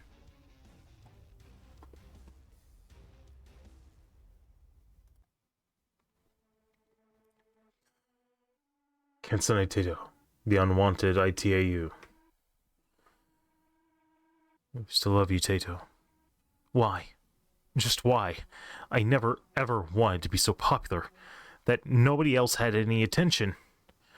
I've died 3 times in this life. 3 times. One time, it was just pure suicide. Every time somebody has brought me back. Why did you do it? I should have died right there and then. Just why? Every UTAU wants me gone. Gone. My friends and family. I just want everyone to be loved. I'm so attached to the UTAU platform. I heard someone talking about me and how I was the best UTAU, that they wanted some popularity, but no, I'm not popular. I'm not shown to big time concerts like Vocaloids. Why? Because Japan doesn't care about UTAUs? The girls with the drills. Alright. UTAU. I don't know this. UTAU is... Once UTAU is downloaded, be sure to unzip the exe file. Okay, but what is it? Platform which is developed to use sound waves to simulate singing. Okay, so it's basically another program like Vocaloid. Gotcha. Okay, sure. This sounds like jealousy, though. I don't know. Well, whatever. I can't relate. I don't listen to Vocaloid. My wife loves it, but whatever. Kashima Ryako. Yoko after she got thrown into the train tracks. Oh. Oh wait, is this what I think it is? I think I know what this is. Okay. Kashima Ryako. It was a girl who was abused by a poor pair of boys and got ran over by a train in the Meishin Expressway. It's a Japanese urban legend. A lot of people have the opinion that if you read the story, you'll see her within a month. It started out while she was trying while she tried to proceed onto the train because she was going to travel onto another place, when all of a sudden a pair of boys came to her and started abusing her in a really bad way. When it was over, she was crawling into a railway, and the train ran over her since it was impossible for her to get up. She was slit open between the belly, so if you see her, she'll ask you questions. For example, she'll ask you on where her legs are. If you answer correctly, she'll ask you about whoever told you about this. She won't only ask you these kinds of questions, she'll also ask you a trick question. It'll be a random question, so you have to pick a choice wisely. So that's all I could really explain to you about Kashima Reiko. Reiko? Yeah, by Shikishu767, I guess. Yeah, so I remember. So they have a game based on this that I think was interesting. Probably have to go to itch.io for it, if I had to guess. Alright, probably cut it off once I hit about 4 hours. Then we'll see where we're at, because I think we did great so far. Cat lies. A muffled scream is slightly heard on one night in October on Halloween. Insane laugh covers the scream, a murder without reason. This is normal. This is normal is most murder, but the killer is another story. The killer has to have a reason to even kill. Fame, revenge, or losing their mind. Those are the basics, but what is inside the killer's mind? That mind is what matters. Memory? Memory. A girl who is dissociative identity disorder. This slowly stumbles into her new school. Alone, she thinks to herself. No, I'm not alone. I have plenty of friends, she replies into her head. The girl falls. Hey, freshman, watch where you going, says Dan, a senior. Kat picks herself up and brushes herself off. You're right. I do need to be more careful. Thank you for reminding me. Kat joyfully remarks. Dan's face still fills with confusion. What the hell? He thought. Kat manages to make it through the school week. She learns, but doesn't make any friends. Only enemies. Dan continues to bully Kat, pushing her to a limit. Kat is breaking every single minute. Now, Saturday, Kat decides to go to the park. It doesn't seem bad today. It's pouring rain. It seems that Kat likes to lie to herself. She sits on the park bench without an umbrella. She hummed quiet slumber as if she meant it. Dan was walking under an umbrella with his girlfriend. He saw Kat and heard her humming. While his girlfriend bullied Kat, Dan just stared in fear. Kat seemed to ignore the two, keeping her eyes closed. A twisted smile spread across Kat's face, and she opened her eyes and looked at the couple. Kat reached into her pocket. A scream. Then silence. Dan's girlfriend was just stabbed in the chest by a psycho killer. Kat. An insane laugh climbed out of the silence. Dan just stood in fear. Well, maybe we could be friends in the afterlife, Kat screamed before stabbing Dan in the heart. All the blood washed away into the grass. Kat ran off, bringing a knife with her. Kat looked at her mirror. This is the path that I want. Is that okay? Silence.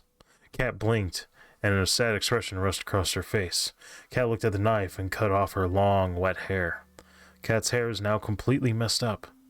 From long to a medium kind of hairdo. Almost, Kat said, dialing 911. Now that they're coming, take the lighter and burning her face so no officer would ever suspect Kat of homicide. Kat was right. No police ever found the park murderer. However, Kat still wanted the power to kill, so after the hospital let Kat out, she disappeared. Most say she died or she gave up. They're wrong.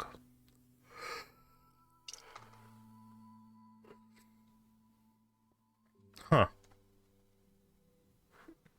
Alright, so 1, don't bully people. 2, I don't even know. I feel like this is a huge fallout of the cops.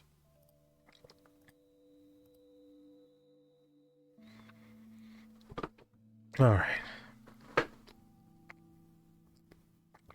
Oh, this feels like the whole shit. The Keeper. This one says Keeper. Alright. Keeper. Keeper. In any city or town, go to a supermarket. Go to any of the workers there and say the following words. I wish to speak to the Keeper. If they fall, run away as fast as you can. Don't look back and don't stop. For you have summoned Satan. If you don't run, you shall go insane and commit suicide. If they don't fall, they will take you to the way back of the storage room. There will be a couch. Sit in the middle of the cushion or experience 1,000 years of pain. Wait for 6 minutes, and then in 6 seconds, a thin old man will appear. He will give you 6 boxes and disappear, and you will then appear in your home. Quickly bury the 5 boxes and open the one you kept. If there's a golden cat charm, keep it for memory. Keep it for money. If there's a devil's pitchfork, burn it in your fireplace. If you don't, you will be possessed and commit suicide and feel 666 years of pain. Alright, so this feels like satire of the Holder series. With the Keeper. How about this one? No, this one's different. This is something else. The Keeper. Recently, my mother had died. I kept her locket in her memory.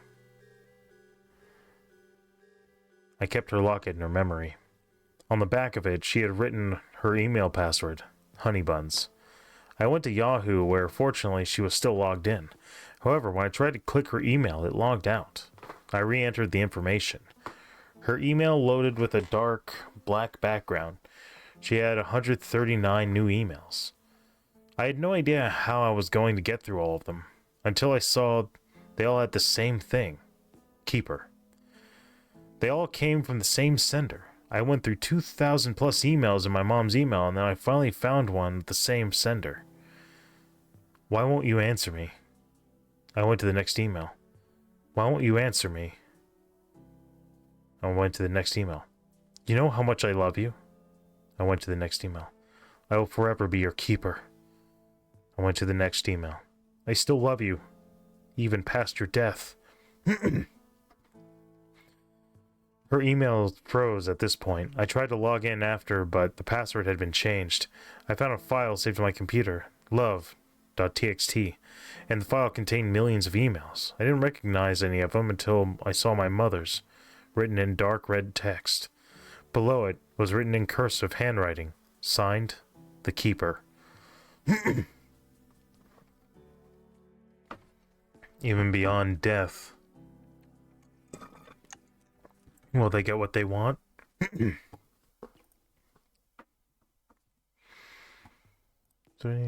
Nah. Keep quiet.avi. There is an old movie store in the middle of nowhere. It is sometimes considered a mirage, but it is there. If you attempt to go after it, it will disappear. You must do 3 things to enter the store.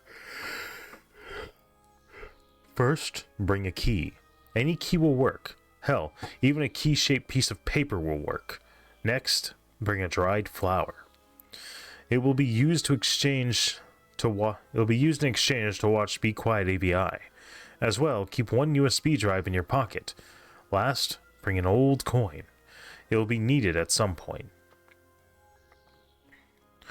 Once you've gathered all the materials, place the old coin as many feet away as your height. Then the store will seem more opaque in your view. Keep the old coin. Now go to the store and place the key inside the door. Once inside, the bright white light will flash, and you will be in the 1960s style store with a lot of VHS tapes. Talk to the employee at the register. Ask him about how he lost his coin. He will say he got it in a crowded plaza. Now place the coin on the register and he will say thanks and we'll let you keep a tape for free. Ask for it. For it. Just say it. And he will hand you a tape that is labeled with Keep Quiet Tape number 405. Then he will say, keep quiet. After that, you will awaken in your room in the morning, holding your USB drive. Place it in your computer and open it. You will see keepquiet.avi in the USB, all by itself. Play it. It will start out to be in the plaza, a crowded plaza. Then 1 minute in, a guy to the right will turn red, grow black wings and horns. He instantly kills the other guy, spraying his organs all over. People begin to disappear, and the scene cuts off. The next one is of a guy taping his friends eating burgers. After 1 minute of this, his friends leave, and he holds the camera and starts to talk. But he's murmuring, and you can barely make out what he's saying.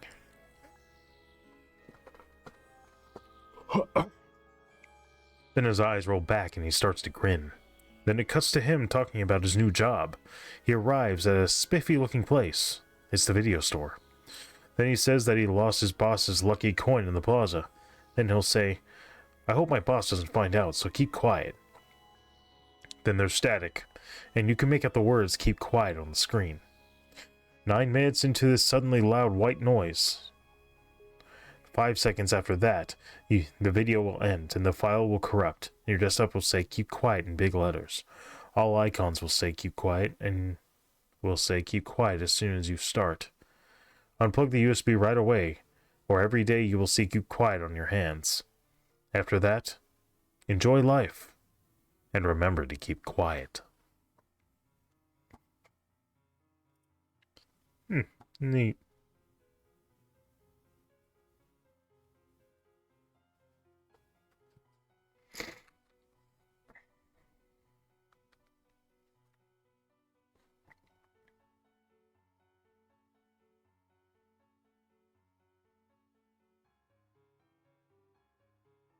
All right.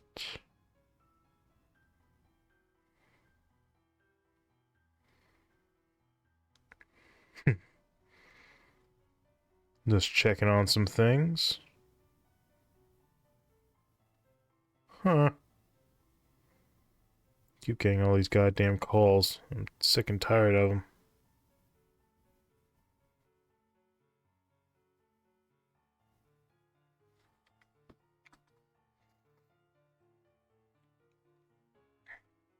All right.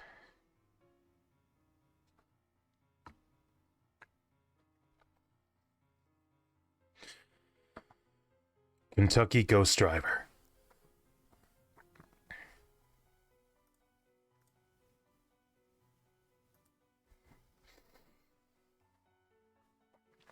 There was an old white house in Woodford Co. between Lexington and Versailles. To get to it, you have to go out a long, narrow country road.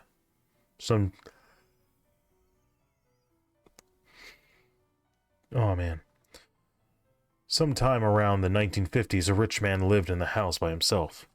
He had a blue 1957 Chevy he liked driving really fast. Really fast. It takes a lot of skill to drive that fast on narrow curved roads in Kentucky, with all the hills. The man was so into it that he started doing some trials on himself. Each time trying to get a faster time. There was a blind spot on the road, a very sharp curve into a one-lane bridge. One day the man came racing and skidding around the corner, right into a small school bus. Needless to say, the man and many of the kids were killed. His soul was given the ironic punishment of driving from the house to the bridge forever. The stipulation being that those are his boundaries. The reason being to serve as a constant reminder of his role in the kids' deaths. making what used to be his pleasure spot a tormentful reminder. According to the legend, his spirit can be summoned by driving to the old house and honking your horn 3 times. That will make the car appear and chase you. Trying to chase you, the only chance at escape at that point is to beat the skilled ghost driver, who knows every hill, twist, and turn of the road, back to the scene of the accident since the ghost can't cross the bridge. I assume by Cheese Lord. That sounds familiar. I think I remember something about that. Of course, I may have just read this before. For what that's worth. So, I don't know.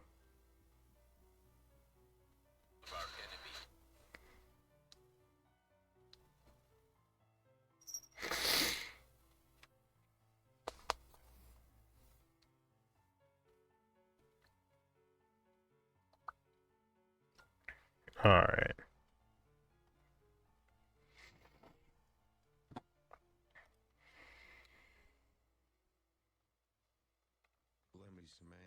Hey, happened again. Let me smash.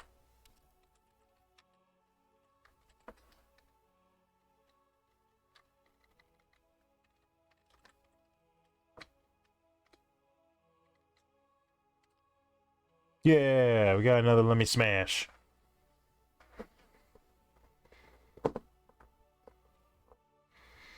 Alright.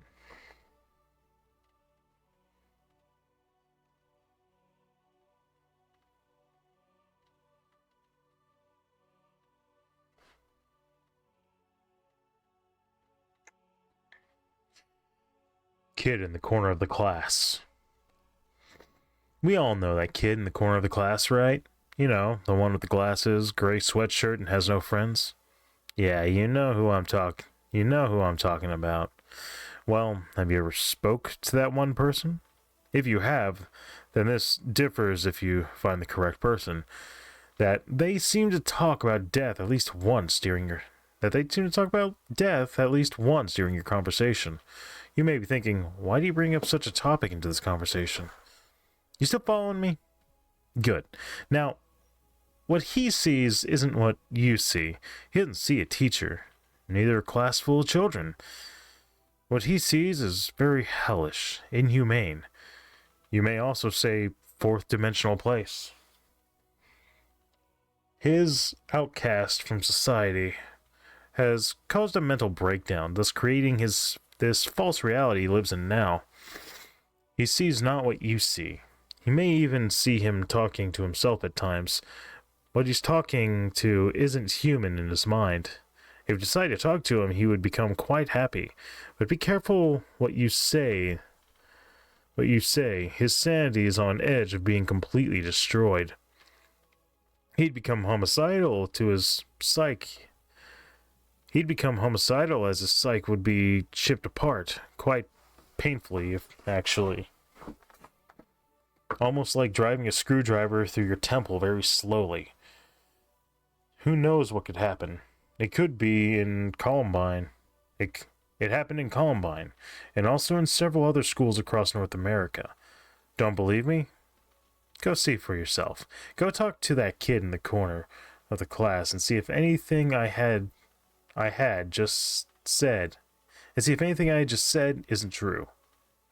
That one camper. Alright, I think that's actually a pretty fair commentary of like, hey, maybe you should pay some attention to the kid that gets ignored all the time. Because I could have been one of those kids years ago. Because I remember I was constantly being bullied all the time, and I got to a point where I was resenting everyone around me, which is not fucking healthy for anyone. And yeah, I fucking hated it.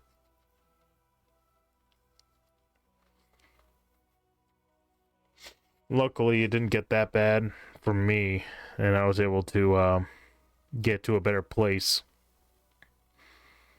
But yeah, I was bullied like a motherfucker. It wasn't very It wasn't always fun.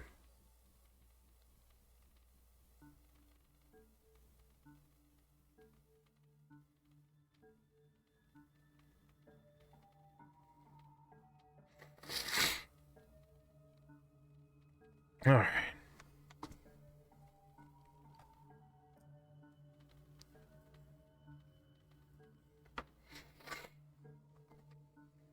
Kix.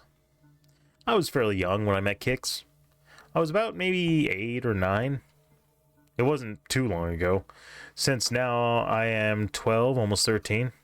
I wasn't alone when I met Kix. I was with my neighbor, Carly. We named him Kix. The reason? Because of his legs. Oh god, those legs. He seemed to look like he was crouching, even squatting all the time. He walked like that. His knees came almost to his chin. Me and Carly lived in the backwoods. We were outside playing hide and seek in the woods. I made up a game. I named it 2319. I'm not sure why though. I can remember it like it was yesterday. The huge smile running across my face, going almost ear to ear. His eyes were gorgeous though. Carly was about 2 or 3 years older than me. I haven't spoken in this case typed about him. His words still send chills down my spine. I have to go. I'll be back. Keep your insides healthy and warm. After that, I heard a menacing laugh. He came back. He took her. Not me, her. No one really knows how she disappeared. I do. Kix. Thank you for listening. He's watching me. I just know it. Goodbye. Please start a discussion if you have ever seen or heard of this sick creature. Okay, so I was... 2319 was the thing they said for the sock on Monsters Inc. So I was thinking maybe 2319. There's a code in, it's a code in the movie Monsters Inc. that refers to decontamination of a monster who has come in contact with human or human. Okay, it's white sock is what it is, because W is the 23rd letter, S is the 19th.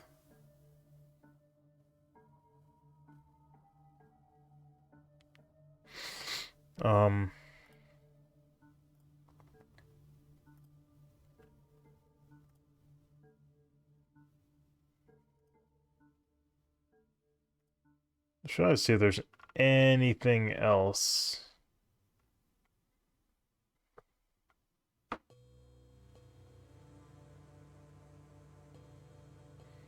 Criminal infringement of a copyright shall be imprisoned not more than 3 years. Okay, so there's also a 2319 for copyright. Alright. So that's a thing. That's why I thought immediately like it was that, because it's a human thing.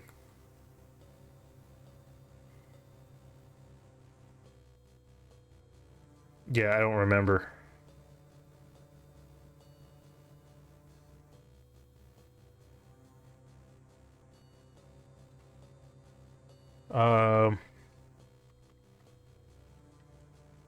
Kicks.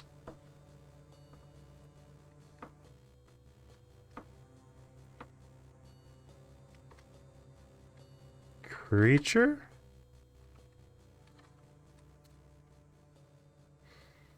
There's Kicks from Animal Crossing, but that's got a C in it.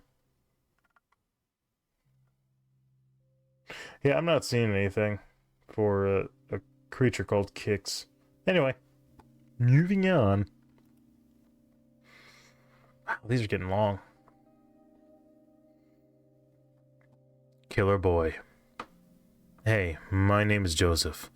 About 3 years ago, I had a friend has a type of video game of Super Meat Boy.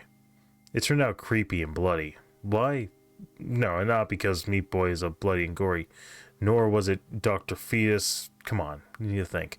Okay, I'm gonna stop the suspense. 3 years ago, As said, my friend bought the game Super Meat Boy. He thought it would be really crazy and weird.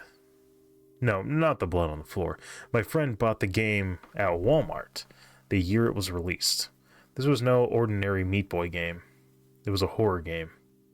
By all the terrible screeching and screaming, which appeared to be Meat Boy, sounded like it was being killed and dissipated. Which was weird, because his mouth wasn't moving, and nothing was on him, like a saw blade or salt. Besides, he never used his mouth. After about 5 minutes, the screen got all bloody because of the gore explosion. After another 5 minutes, Bandage Girl was missing in 210. No, we didn't beat the level. Then, after Bandage Girl was missing, Meat Boy actually used his mouth for once. I couldn't understand what he said, but it sounded like must destroy the hospital, kill all in the hospital, murder the fetus, eat the fetus. We were quite shocked. We destroyed the game, all its traces, and moved to another location. The 5th copy was never heard from again, until this very day. When it happened, the creator of Super Meat Boy had died today, 1736, February 15th, 2013, never to be seen again. And he was the only one who made the game, the 5th disc of the game. Guess who killed him? His creation, Meat Boy.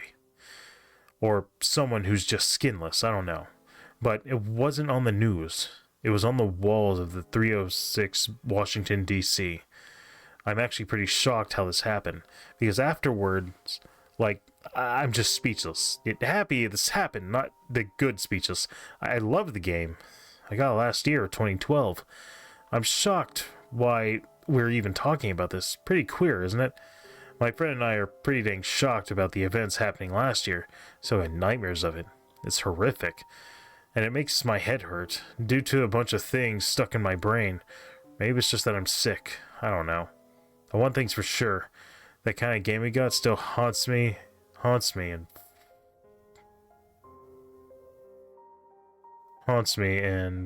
fucks our memories and forever.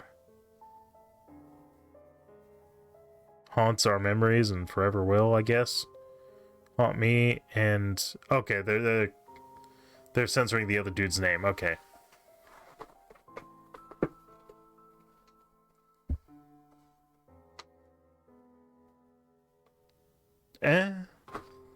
I'm sorry, gaming creepypastas just don't work that well. I'm sorry.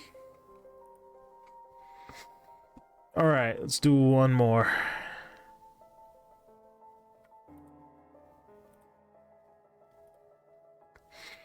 Killer.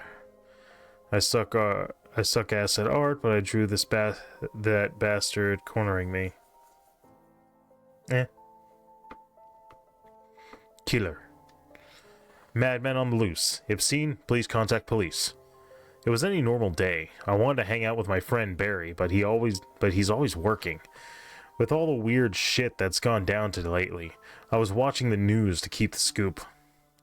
I saw that in the news that the man that killed two had recently escaped. He was ticked off as ever. And was ticked off as ever. I never really cared much for any of this, just junk on the news. That night I went with my girlfriend to a showing of the stupid Broadway show. Halfway through I heard screaming from the balcony. I just thought it was part of the play, but it was wrong as hell. The body of a woman fell from the air with a noose around her neck. She was dead. Everyone was asked to leave, but me and my girlfriend were crazy as hell and went to go see who did it. As we got to the balcony, a shadow appeared and I chased it like a cat chased a laser pointer. When I got to the roof, the man was as clear as day. It was the costume of the Phantom of the Opera. As I asked who the hell he was trying to accomplish, he said, "You are despicable. You know that I am the one who escaped, and I've come back for revenge." He punched me and I fell back.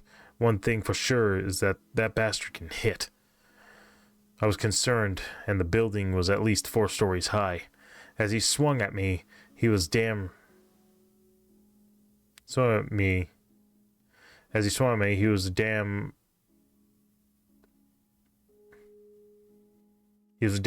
and missed.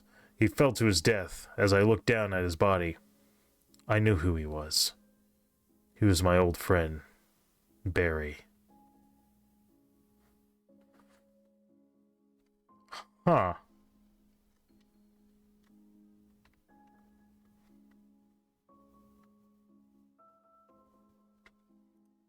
Alright, sure. I don't... That doesn't explain anything, because we don't know shit about Barry, except that he worked a lot.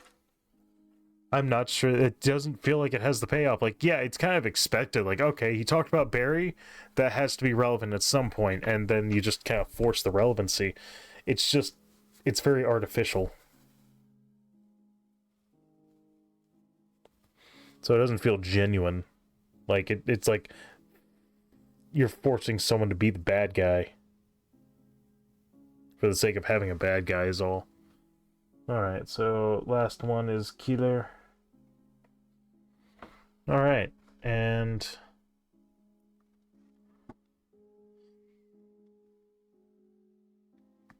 Let's see how many we have done!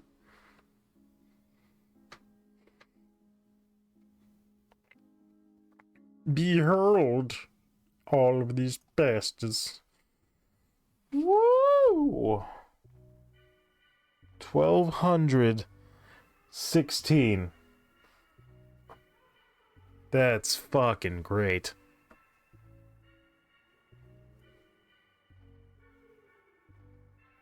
And it started from it.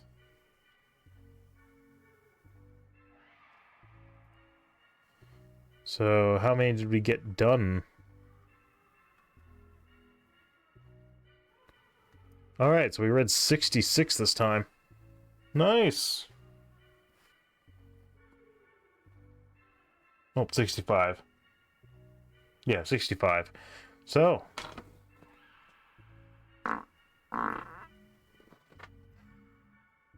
Excuse me.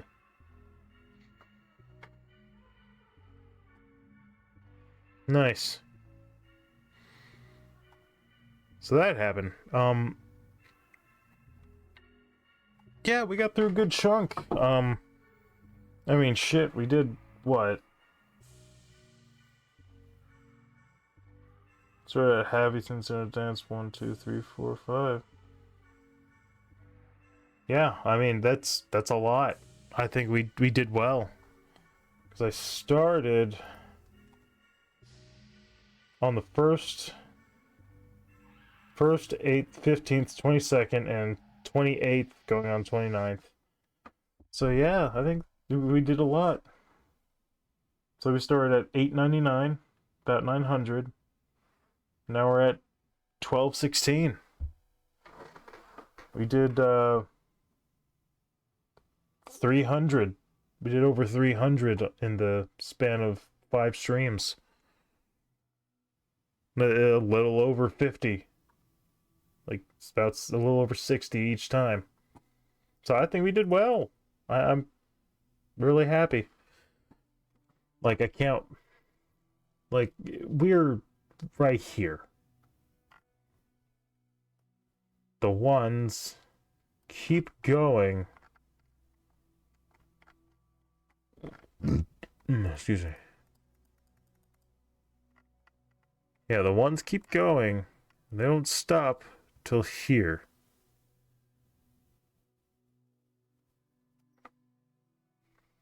And in just the ones alone, I don't know how many there are. Like, it's actually not the majority, which is kind of surprising. But I mean, it's a massive chunk.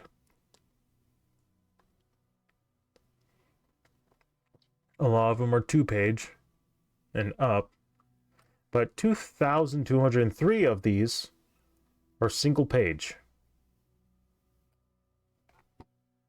So once we hit that many, well, getting rid of duplicates and stuff, and we'll reevaluate, then, I mean, it'll be incredible.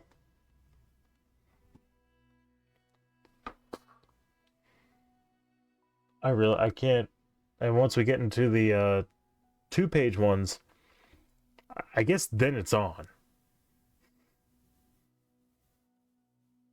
So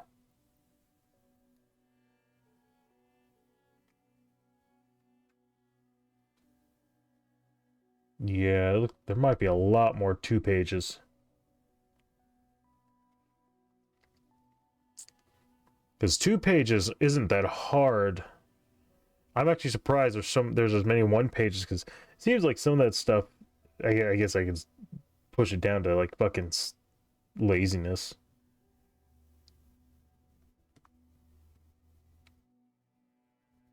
All right, right there. 3,260. That's how many of those exist. And everything else makes up the rest. And once it gets to some of these that are more than...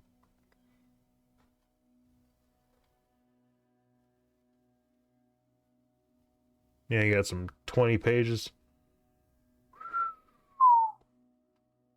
Oh, it's gonna be hectic.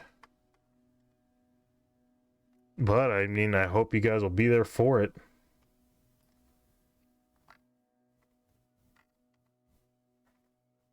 And then NES Godzilla will basically, I guess, be the ultimate finale. Because, like, despite how much that these pictures take, I mean, it's still... There's still a lot of text in all this. I just don't know how much you would actually cut out in it. Oh, wow, it's still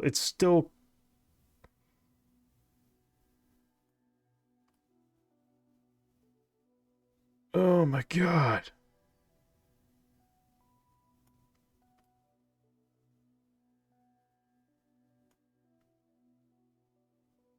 Yeah, because I remember listening to these stories over and over again. Well, not over and over again, but I remember we listened to these and it was crazy.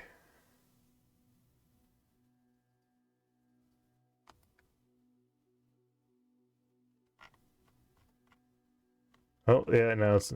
See, it's still loading these pictures.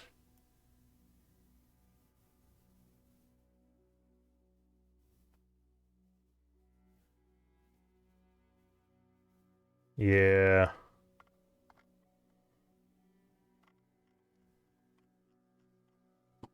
I'd probably go ahead and just set this up so that way we could actually, like, see it proper.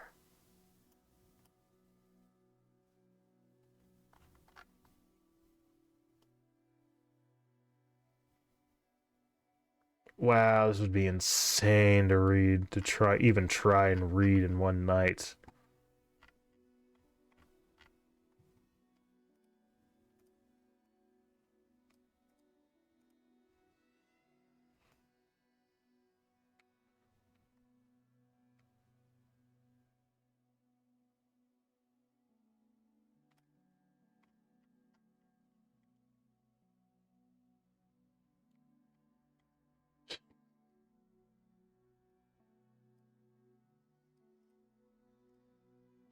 Anyway. Alright, well, that's it for me. That's it for me. We're at over 1,200 creepypastas. We're in the K's. So awesome. So, thank you for watching. Feel free to like, comment, share, subscribe, and follow if you want to be my buddy. All that jazz and whatnot.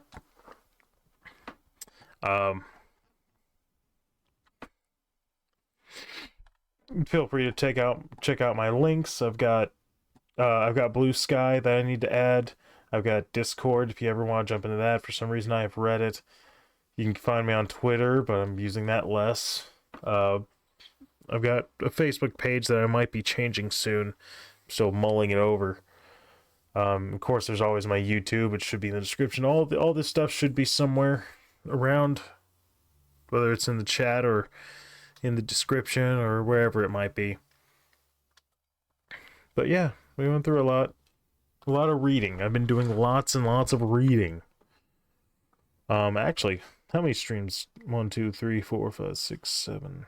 1, 2, 3, 4, 5, 6, 7, 8, 9, 10. 15, 16, 17, 18, 19, 20, 21, 22. And then some of them got split. So, yeah. That's pretty cool.